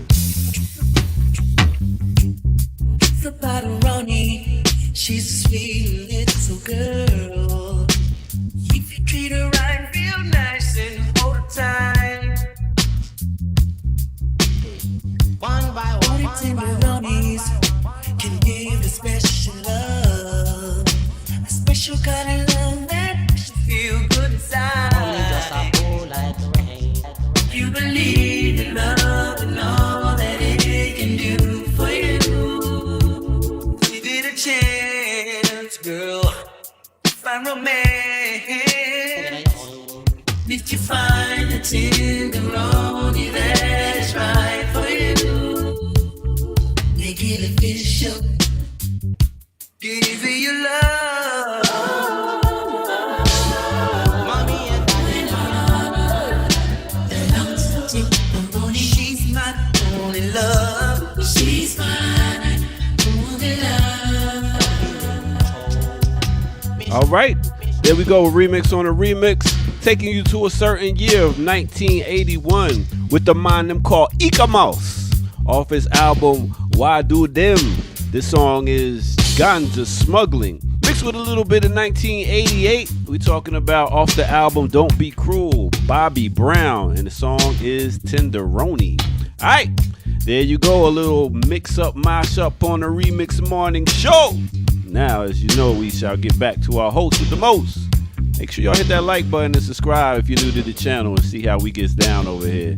All right, with that said, let's get back to the Remix Morning crew.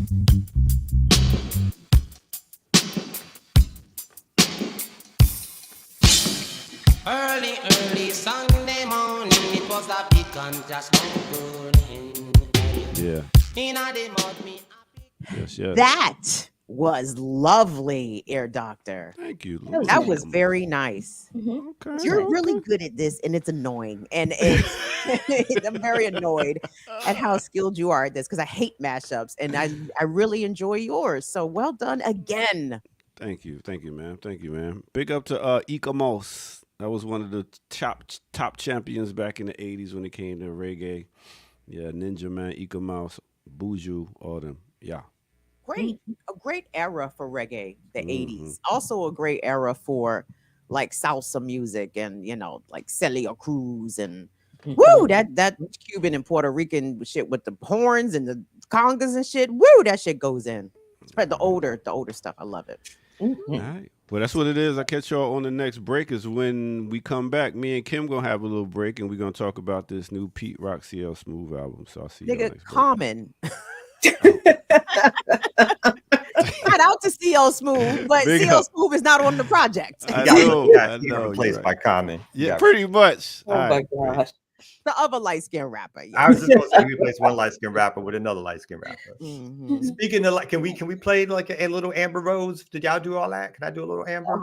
If we Yes, must. we did Come on, it son. already. We We You did did it already? did it. Yeah. Did it. Oh, Oh, Come out thank just God. Yeah, thank you. I We mean, did we it can do it already. again, though, right? come out No, just no, Oh, we we don't did. need to rehash. do All it right, I'm again. gonna go to the JD No, Vance one. Then. no. We what? You want to do What? that? Okay. No, Yeah, no, let's do the no. JD. Lucretia has a bunch of LJ has a bunch of stories, and then no, can we? Yeah, do Lucretia stories. We've Okay, talked let's do enough Lucretia about stories. the Republicans. That's enough. I find it Enough. fascinating. I don't No understand. I more. find it Come out. fascinating. Were you crazy? When my That's our man comes up there with special a bad Patreon hour, speech, maybe. I find it fascinating. If But you again, Come out, Fascinating. you It gotta is. go to my channel and look at my CPAC playlist. Me versus CPAC in 2013. You you gotta know go what, with Kim? You should that's have me as a guest on Do your that. show, and then let's go through all the Republican shit together. okay. Yeah. We You can and do you that. and I'll all that watch that excited about for that though. You sure. didn't seem all that excited about We the can do Kim that. We can Kamau do Kim that. combination. Oh, Burn it down with Kamau and Kim. KK. Yeah. Okay. Well, just maybe burn it down with Kamau featuring Kim. No. No. See, No, look no. at Anyway, you. okay. See? So You I always have a come story break here. foot the jump. Thank you. So it wouldn't be a day in America without police violence, and this time it happened outside of the RNC. Ooh. More is known about the victim who was murdered by an out-of-town police officer from Ohio Oh my in God. Milwaukee, 43-year-old Samuel Sharp Jr. So I'm going to play this package. I love that you call it a package, Kim. This was before they knew much about the victim. And let me share here. Here we go. Go ahead, Lucretia. You push the buttons. Convention site right here. A man was shot and killed by police. Matt Gutman here in Milwaukee tonight. Tonight, that massive law enforcement response after an officer shot and killed a civilian just a mile outside the Republican National Convention in A Milwaukee. civilian? Activity, and then I just heard the bullets ring off. As I turned the corner, the bullets would start ringing. Officials telling ABC News an out-of-town bicycle officer, part of the massive security envelope around the convention, encountered two men fighting. One pulled out a knife. The officer shot him. You can see officers here are still setting up the perimeter. And follow me down here. You can see the mass of police officers, including tactical teams, just on the other side. There are hundreds of officers here, a massive deployment. We're just about a mile away from the convention center. The incident locking down a summer camp, dozens of children led away to buses, and community members outraged. Y'all came and shot him down right here with his own people. Someone from a whole nother state to come and do this to someone here. That makes no sense. Now you got somebody who's dead because somebody from out of town have killed them. David, this is already a city on edge. Milwaukee has thousands of people here for the convention. Security has been incredibly tight. I want you to look over there. You can see teams of snipers up on the rooftop. There are drones in the air, helicopters as well. And here on the ground, we've seen thousands of officers on foot patrols and on bicycles. David. We've seen it every day on our walk to the convention. So, yeah, that happened outside the RNC with drones and snipers and, police murder of 43-year-old Samuel Sharp.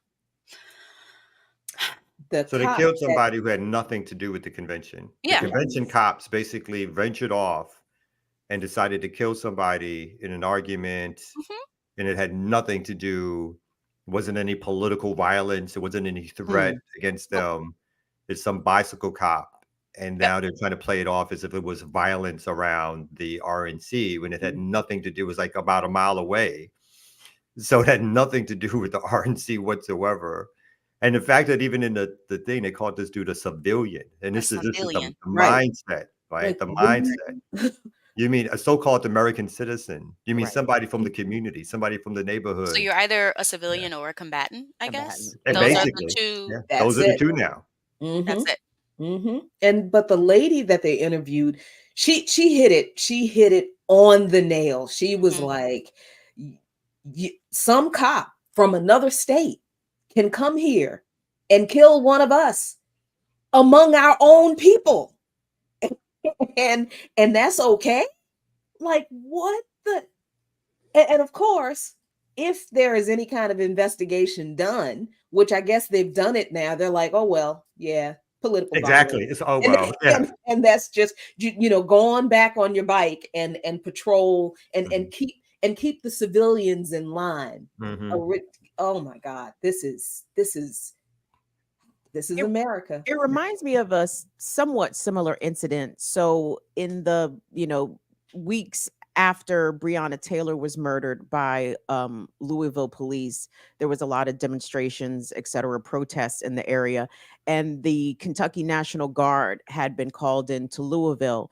And one of the National Guard's people, I actually think it was a woman, murdered a well-known barbecue store owner who was in the West End of Louisville. But this guy was so, I apologize, I can't call his name, but this man used to feed the cops, right? He would give cops free food, and he was doing nothing but standing outside of his establishment when he was murdered, shot down by a member of the National Guard there to keep the peace, because the Negroes are upset about Breonna Taylor being murdered in her own house in her pajamas, right? But anytime that there is an increased presence, I mean, it doesn't have to be an increased presence, but when you have an influx of more law enforcement into a Black community, when you have even outside agencies coming in there to occupy the community is immediately less safe. Mm-hmm. Yeah, we're just collateral damage, right? That's the way it's looked at. Like Jackie said too, it's like, oh, it's like he's dead Black man. Okay, let's just clean this up. Let's get this blood off. Let's just keep it moving. No consequences. They'll make up some again, like even the story they just told. They'll present it in a certain light. And because we don't have any video, we have no idea what was really taking place on the scene, right? So and the media reports immediately their version of events.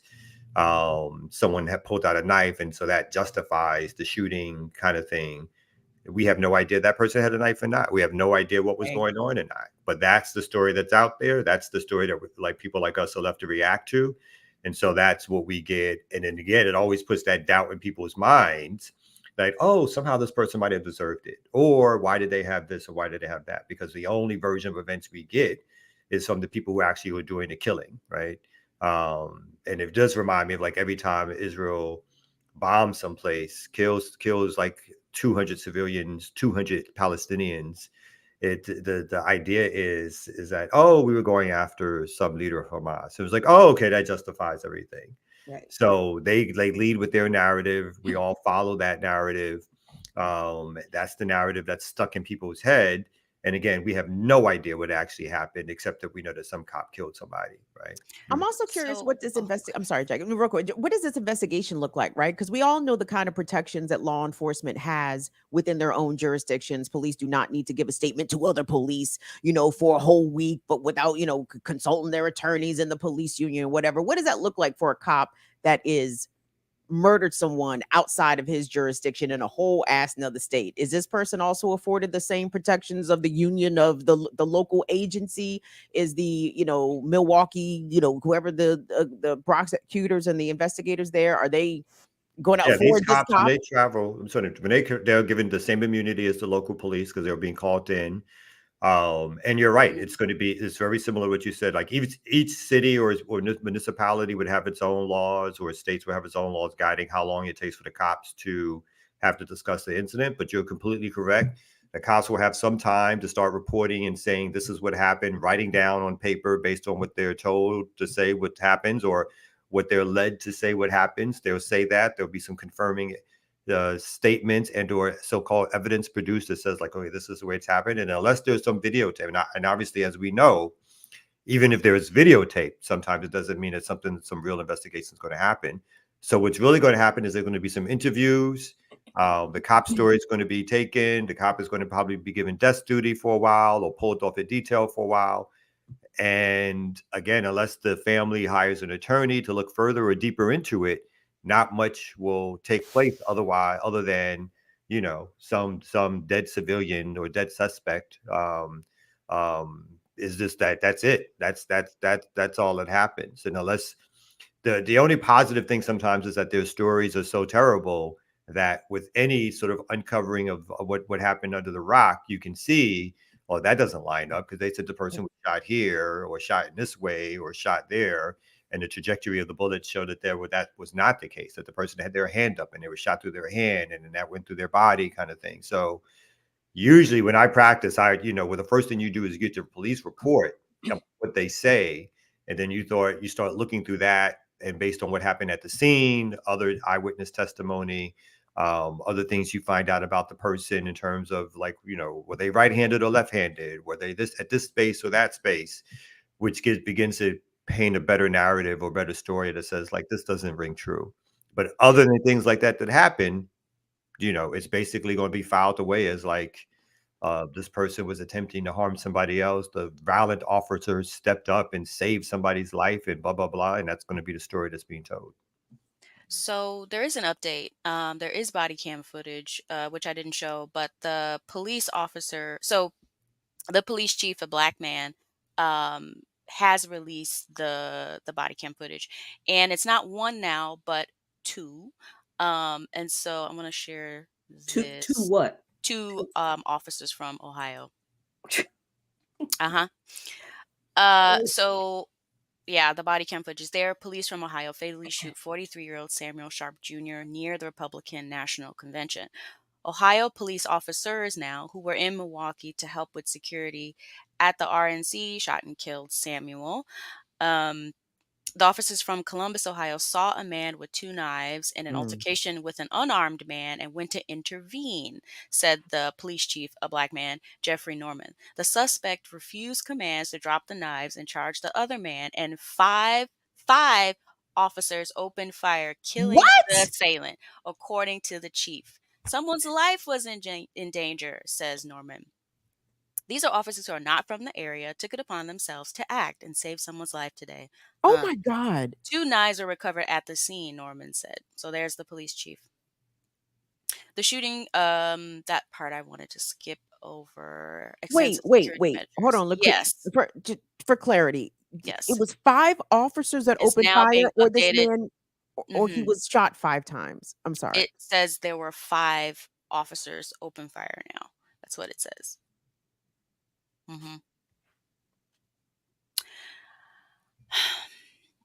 The 31-second video, which begins partially blurred, starts with the officers engaged in a briefing before turning their attention to an altercation involving the 2 men nearby. He's got a knife. Yes, he does, says one officer in the video. They immediately draw their weapons and run toward the altercation, yelling at the armed man, "Drop the knife," the video shows. As officers come near, one man holding something in each hand appears to move towards the other man, the video shows. The officers then shoot at the moving man and he falls to the ground. So this is Samuel here. And a picture of him working against reckless driving. His sister was interviewed.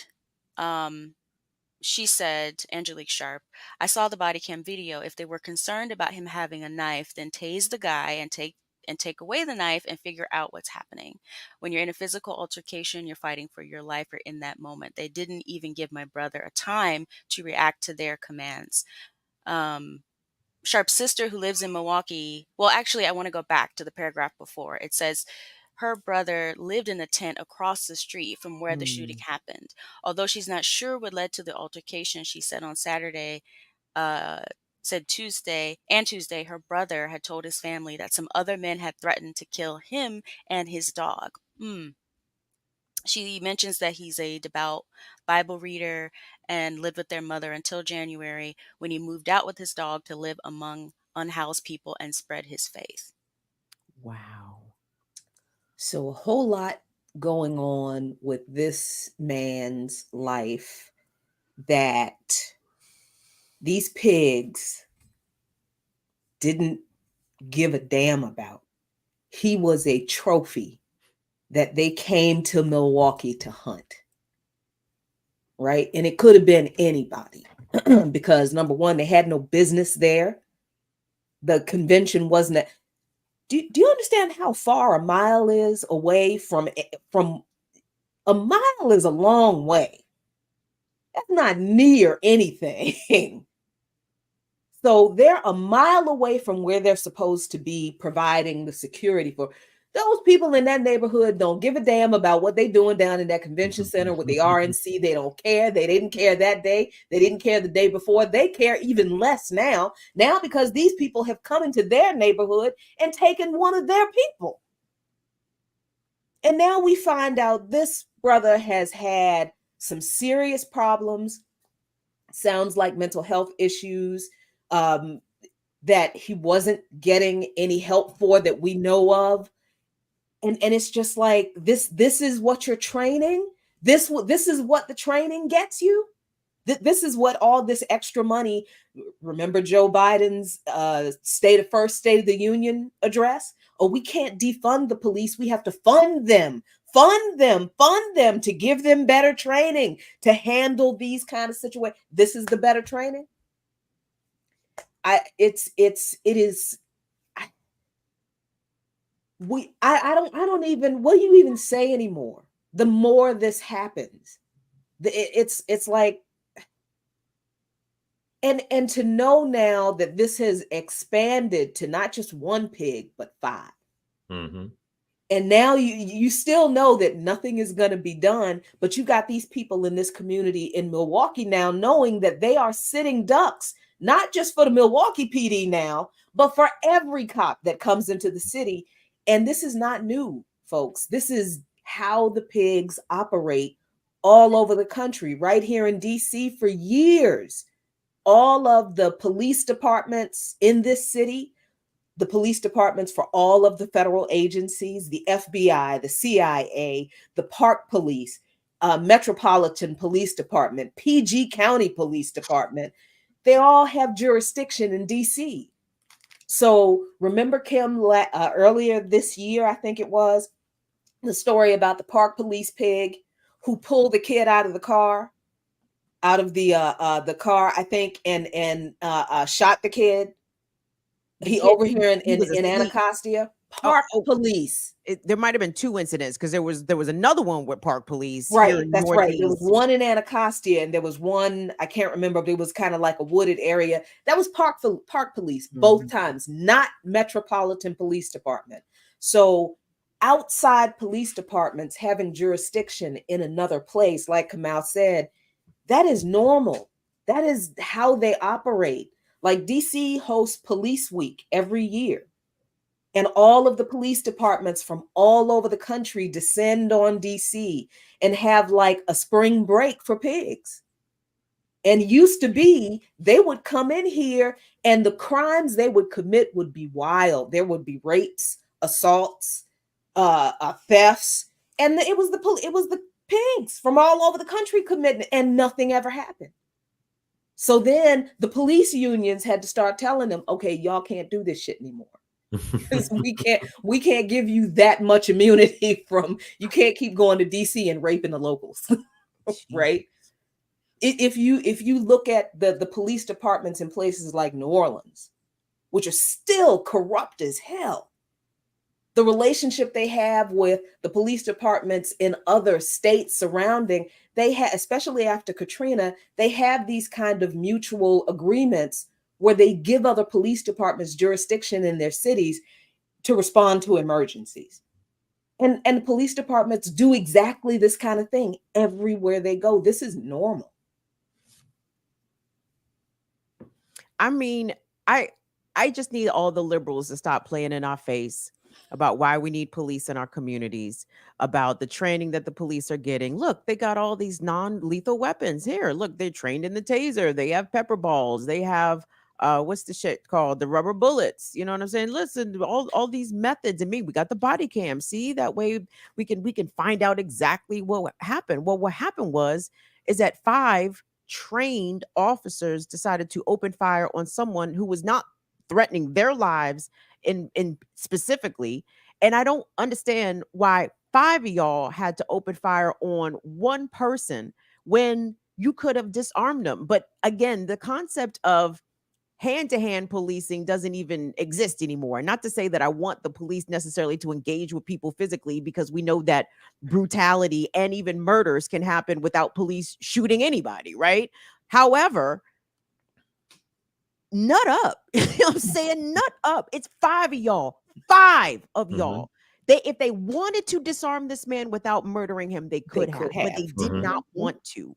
They preferred to murder him because ultimately they know there's no consequence. They know they're not going to get in any real trouble, right? Like, what's really going to happen? I'm sure if they're still in Milwaukee this morning, I'd be shocked, right? Like, they Mhm. probably already been done went home.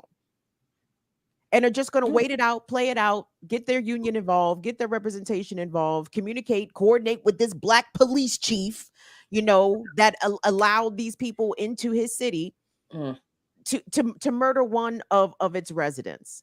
And I'm Mhm. so Yeah. sorry for Mr. Sharp's family. Like, that's just devastating. And as you saw from the press conference, that the coordination has already begun, right? The first thing is like the officers who were brave, they came from someplace else and saved someone's life. They took charge of the whatever. So that coordination, that media narrative is already out there. The stories reflect that media narrative. And again, unless the family is able to hire somebody, that they're going to have to win back the sympathies of a public which already hears a narrative of like, oh, this person was dangerous. And and they have all these other ways in which supposedly, I mean, this is their training is to shoot first and ask questions later. So all these other things that they have, they rarely come into existence because it's like, no, we're going to do it like Jackie said, like, we want to use our guns.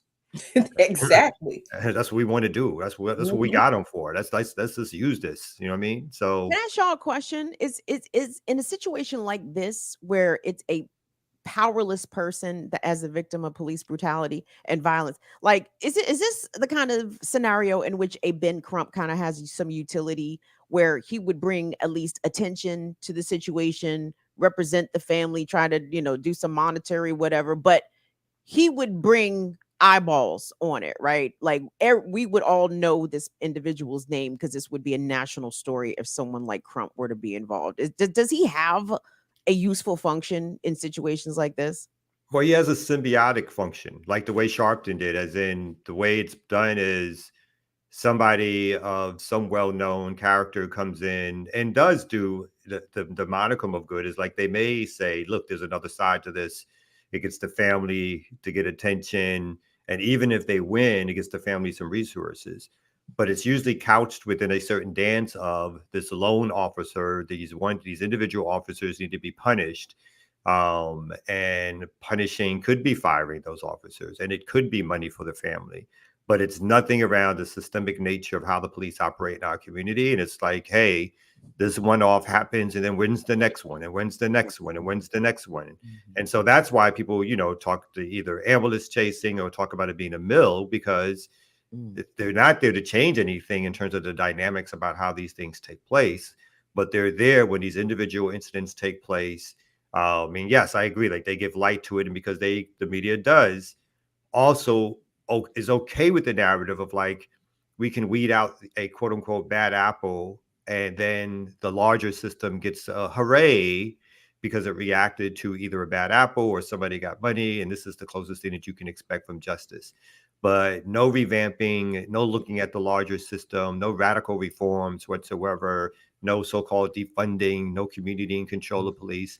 None of those things come on the table. What comes on the table is highlight this individual case, potentially get money for this individual family, potentially get one particular officer or a couple of particular officers fired from their job, and then on to the next one, on to the next one. And so that's, to me, that's the larger thing that happens. It's not so much that it's bad for the exposure to happen, in my estimation, but it doesn't lead to any real reform of it because it's already, like most of these cities have already put aside resources for settlements in the most outrageous of cases, right? So there's already an amount of money that's in the budget of cities that is like, this is for settlements. This is for when we do wrong or when we get caught doing wrong, or it's so obvious that we've done wrong that no matter what we've done, the best way to settle this is not to go to trial, but to give money to somebody. There's already money for that. So it's like, all right, it'll just come out the fund. It'll come out the slush fund for victims or whatever like that. The blood money, put that's what happens. So that's my take on it. It's like, that's why it's not going to, it doesn't change anything, but it's not like it doesn't add value in terms of lifting up family, but it's within a narrative in which the state can accept. Yeah. And I really wonder What is going to be done? Well, I don't wonder, because I know nothing is going to be done about, but I want people to not forget that a part of this man's reality was that someone had threatened his life. Someone was threatening to kill him and his dog. So he was protecting himself.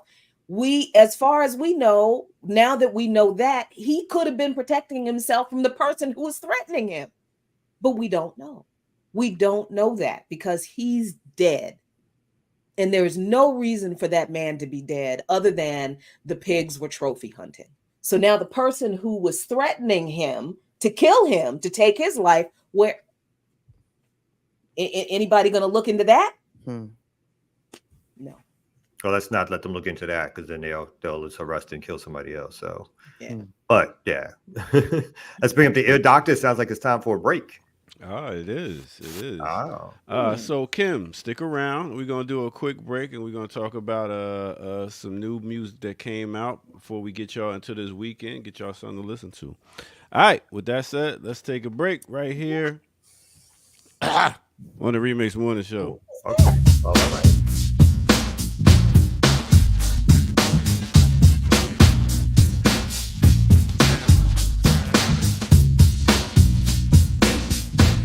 Yeah. What's good, everybody? Yeah.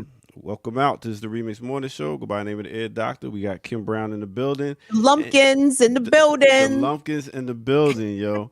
So yeah, I pretty much put up this new album, Common and Pete Rock, the Auditorium. And I was just like, listen, Kim, you got to listen to this, because I was like, we talked about hip hop. We talk about hip hop. We talk about grown folks hip hop. We talk about young hip hop. But I would say, by listening to this album, if we was to give it a scale of 1 to 10, I would give it a 8.5, 9. I would agree. Yeah. It's extremely solid. And I Yeah. listened to it, though I wasn't paying attention to like the names of the songs. So I can just tell you like songs like 3, 4, 5. Just Yeah. like, but it's very good. I mean, it sounds really good. Pete Rock, of course, is classic Pete Rock. There was one track on there. It might have been that the second track. What's the name of it? It's like Shaw City. Oh, or Chi-Town, do it. Chi-Town, do it. Yeah. It was giving me kind of the world is yours vibes. Mhm. You know what I'm saying? Yeah. Because you heard he had the horn going, and of course Pete Rock with the samples and the cuts. I Yeah. love the fucking cuts. I love And the to hear dope thing about is, it had 15 tracks on it. So this definitely took you back to a time when you had albums with 15 tracks, 3 verses.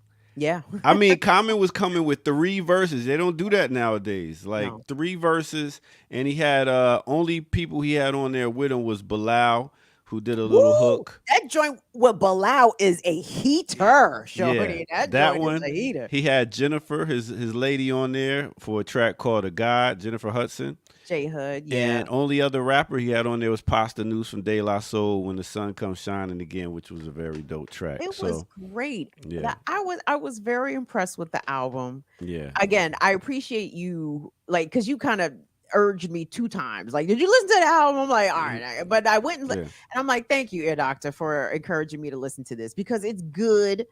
Again, I was reminded that I am a Common fan. I am a Common rap fan, and I was just being petty, not listening to his shit, because this thing was making me mad, Yes, to his outside movements. But when I heard this album, I was like, okay, now we back to that Water for Chocolate. We back to that era of him with Dilla, and the fact that it took over from like even the main ingredient, which could have been something that him and CL did for a while. It's like, okay, CL's going, but now we got Common to continue this whole beat thing. What was you Where about did to say? CL go? Where he go? Oh, they beef. CL and Oh. Pete Rock got beef. So Oh. yeah, so Oh. that's what happened. But all right, well, that's what it is. What else you got to say about it before we bring the crew back in? I just wanted to say that it's a Common album. Like, if you have been a fan of Common, again, I'm trying to think of the last Common album that I actually tuned in for. It couldn't have been Finding Forever. It had to have been something after B? that. No, The one well, with B came Kanye? before Finding Forever. Okay. So, but whatever came after Finding It Forever, all like, makes sense. That's the one No, where he had so no, Lauren he Hill. had a joint that he dropped called Nobody's Smiling. I didn't check that out. Okay. And then I think he had another joint after Nobody's Smiling that I didn't check out. Okay. But I realized again, I was just hating. I was just being a petty little biatch. Because this nigga had annoyed me. He become Hollywood calm. So I was Yeah. kind of annoyed, like, But he got back then in he his became rap bag. the Hollywood community peen. I'm like, there you go. calm. But All right. okay, but rapping calm. Oh, Rapping my calm nigga, is back, yes, boy. yes, come All right. here, yes, Well, get in it's here. it's a good ride in CD. I suggest CD album. I guess I suggest y'all go check it out. And with that said, let's go ahead and bring back in our crew. You know how we do right here on the Yes. Next Morning Show. Let's go. Yes. Oh snap!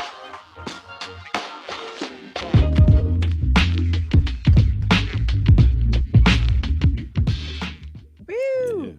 Yeah. Who's commentating now? Jennifer Hudson. Oh, that was the most interesting part of the He, album review. he talking about marrying her too. Is she talking about marrying him? Right. I mean, we'll see. There we go. Didn't he talk Ask the about question. marrying at least 2-3 other Nah, women? he never talked about marriage. A week. He never. He's talked always in about love with marriage. somebody new. I mean, I give him credit. Like, he dates every black actress, every black famous woman there is. I mean, I'm not Did he, mad. did he date Serena or did he try Yeah, to? Oh, he- yes. he No, dates he Serena. and No, he.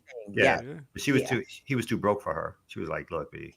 But he also Maybe. dated Tiffany Haddish. Just Yeah. like Oh, That's that what I'm was- saying. Hollywood community peen is what Common Oh, became. my And, God.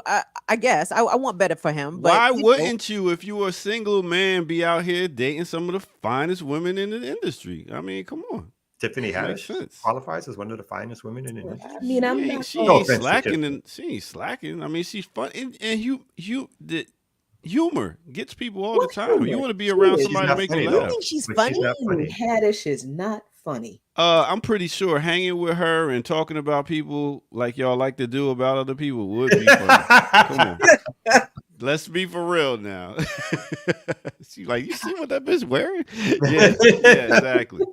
So That was a weird pairing, but it was.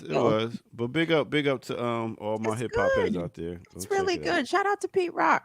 Even Yeah. though Pete Rock a little problematic on Instagram.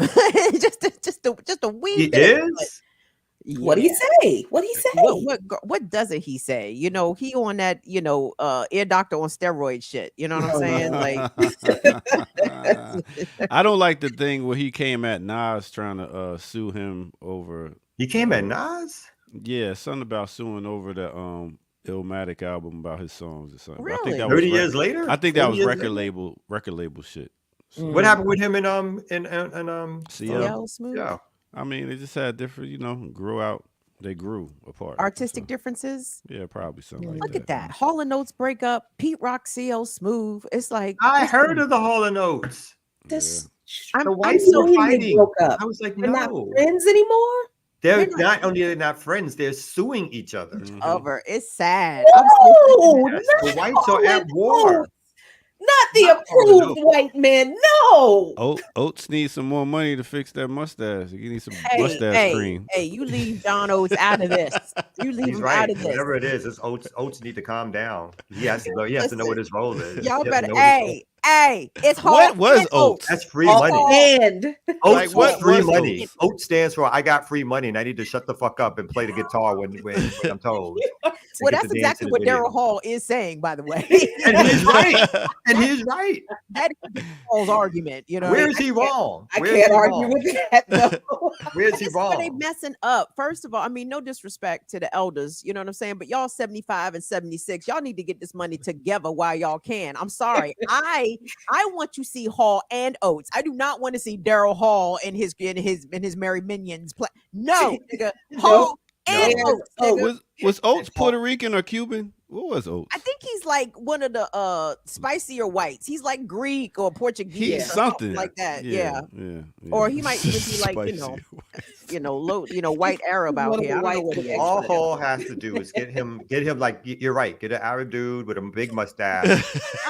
Put him Go in the down to back, the corner store and just be like, yo, that's Get some somebody back gas. there. You just can't see that well. That's him. That's my And this man. is bad. I need the whites to get involved. Franny, make a call. I need Don't you know them, Franny? Don't you know them? No, Oh, let's my She God. wait. knows Franny all to- of them. They all know each other. I need whites to get involved. This is not the white on white violence that I'm here for. I do not want to Yeah, see we Hall don't- and Oates beefing. I you know what I'm agree. saying? I agree. We do not approve of this white on white violence. This has to stop. There needs to be a mediation because there cannot be a Hall with no Oates. That's Mm-mm. There is a No. Hall with no Oates. There's a No. world where Hall. If I was Hall, I would just go on tour. I was like, fuck And yeah. he has. Yes, as he should.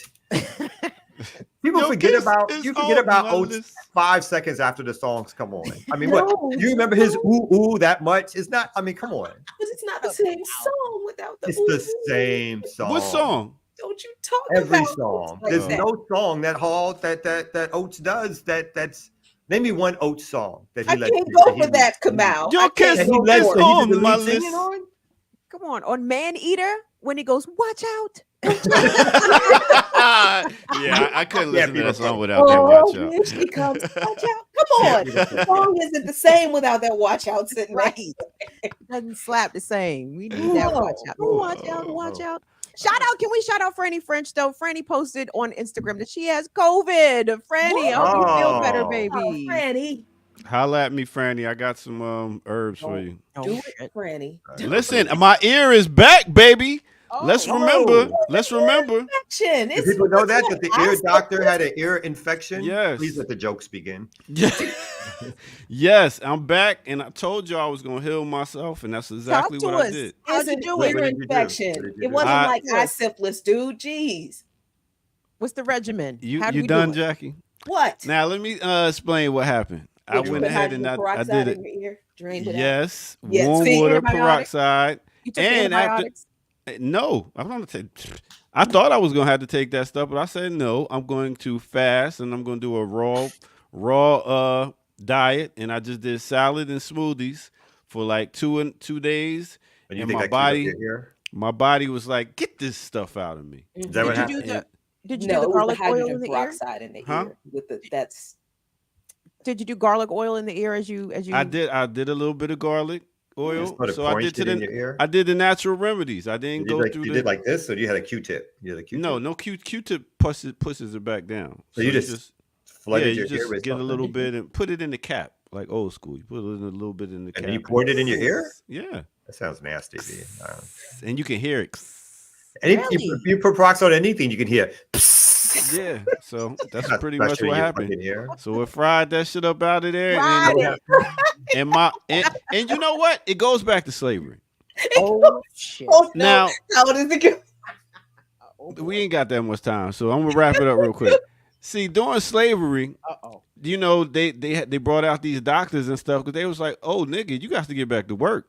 So therefore, they would send you to the doctors to hurry up and get you out there, not Would they realizing, send you to the doctor though? like, not, yeah, you're right, not realizing that the body heals itself if you take care of it. So Even it- after whoopings? yeah, Like, here, They was- doctor. they Get the was like, doctor out here. we don't got time for your body to heal. So hurry up and put this drugs in it, and let's get back to work. So that's What part of the drugs? reason a lot of us, you know, What drugs? run to the hospital. Is that why we went to the hospital? Because of slavery? Yeah, drugs? because we got to get back to work. What drugs were enslaved people given? What hospital? What Slave. hospital did Yeah, they I just love the enslaved go to? concept. We went to the hospital because of slavery. Because of slavery. Because of slavery. That's where the medicines and stuff come from. Not that you know They concocted some shit and they was like, hurry up and get back to work, niggas. Cotton ain't gonna pick itself. So Not- that's what not- happened. Not that we have a culture and a history of healing and having doctors and hospitals in our own cultures before we were but we go to the hospital because they sent us to the hospital during slavery. Okay. Yeah. And I- yeah. insurance was terrible back then. So Insurance listen, was- we gonna go ahead and get up out of here. Listen, what we got coming up there's this no more weekend, y'all. pumpkins coming. I need some more. Yo, Jackie, you're in Atlanta this weekend. But True Black is going to be here in Atlanta. His book is out, Laundering Black Rage. Check out all the socials. Come on now. It's going to be Saturday, 4 p.m., a joint event with Community Movement Builders and Black Alliance for Peace. Come on out, support, see all of us here doing that work, helping and support each other. Nice. What you got coming up, Jack? Well, I'm still salty because I should be in Nicaragua today, but my kidney doctors told me that I could not go. So shouting out all my BAP comrades in Nicaragua right now. Half the Mid-Atlantic is in Nicaragua. And I'm really, really happy that they are there because these are some young folks who need to see what a real free country looks like. So that's fantastic. Friday, Darker Than Blue. I got to let folks know Sean is no longer on Darker Than Blue. Sean has moved on and he's doing some other things. Come out. Yeah. Sounds like an opening. Sounds like a chance. Finally. Look at that. Finally. A brother with a real deep voice. Finally. So I'm gonna miss my comrade, but we gotta do what we gotta do. So Darker Than Blue still on Fridays at 5 p.m. and perhaps a double feature at 6. Not sure yet. Don't know what I'm gonna talk about. I don't know. We'll see. That's what we're saying. Sean had to get a real job someplace or something. And Kim, what you got coming up? We got Burn It Down with Kim Brown coming up for Friday. I want to thank everyone that came out to the Twitch turn up last night. The folks is coming.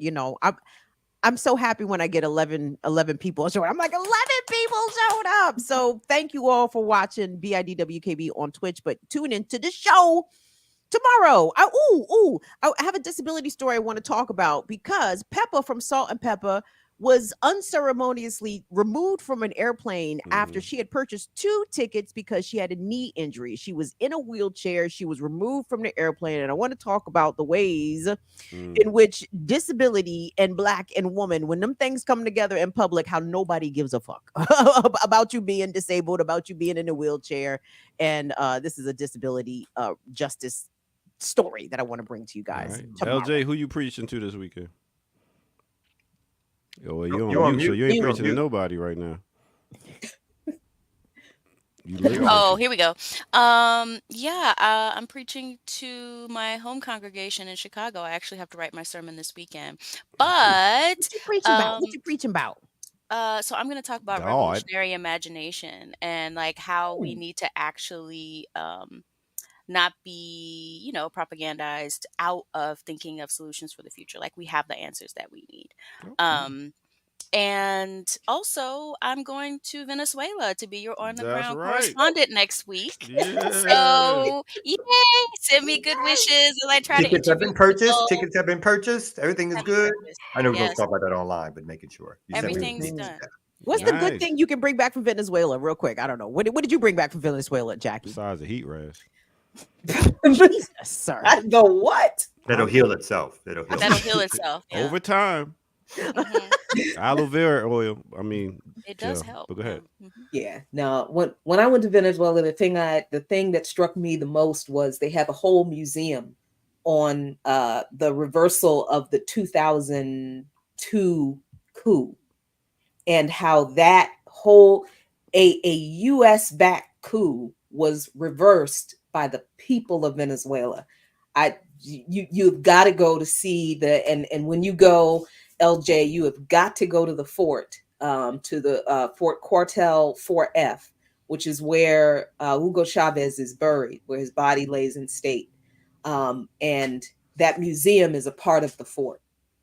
And it is amazing. And it is a story that we don't know anything about. And we need to know that the people of Venezuela absolutely overturned the U.S. coup. And that was just fantastic. Awesome. So that's what it is. Everybody's having a great weekend. Hope y'all do too. Might not be Sundays. I've been hired to DJ all weekend at this golf course. So that is what it is. Get that money. Make that money, Diamond. Don't let it make you. Thing from the golf course on you heard golf course. You know that money is. That's what I'm saying. You're going to be out there twerking. I don't see why you can't set up a little camera so we can see the whites, getting freaky. You need more tea in your cup, boss. Motisa. All right, so that's what it is. Y'all have a great weekend. This is no other than the Remix Morning Show. Peace out, y'all.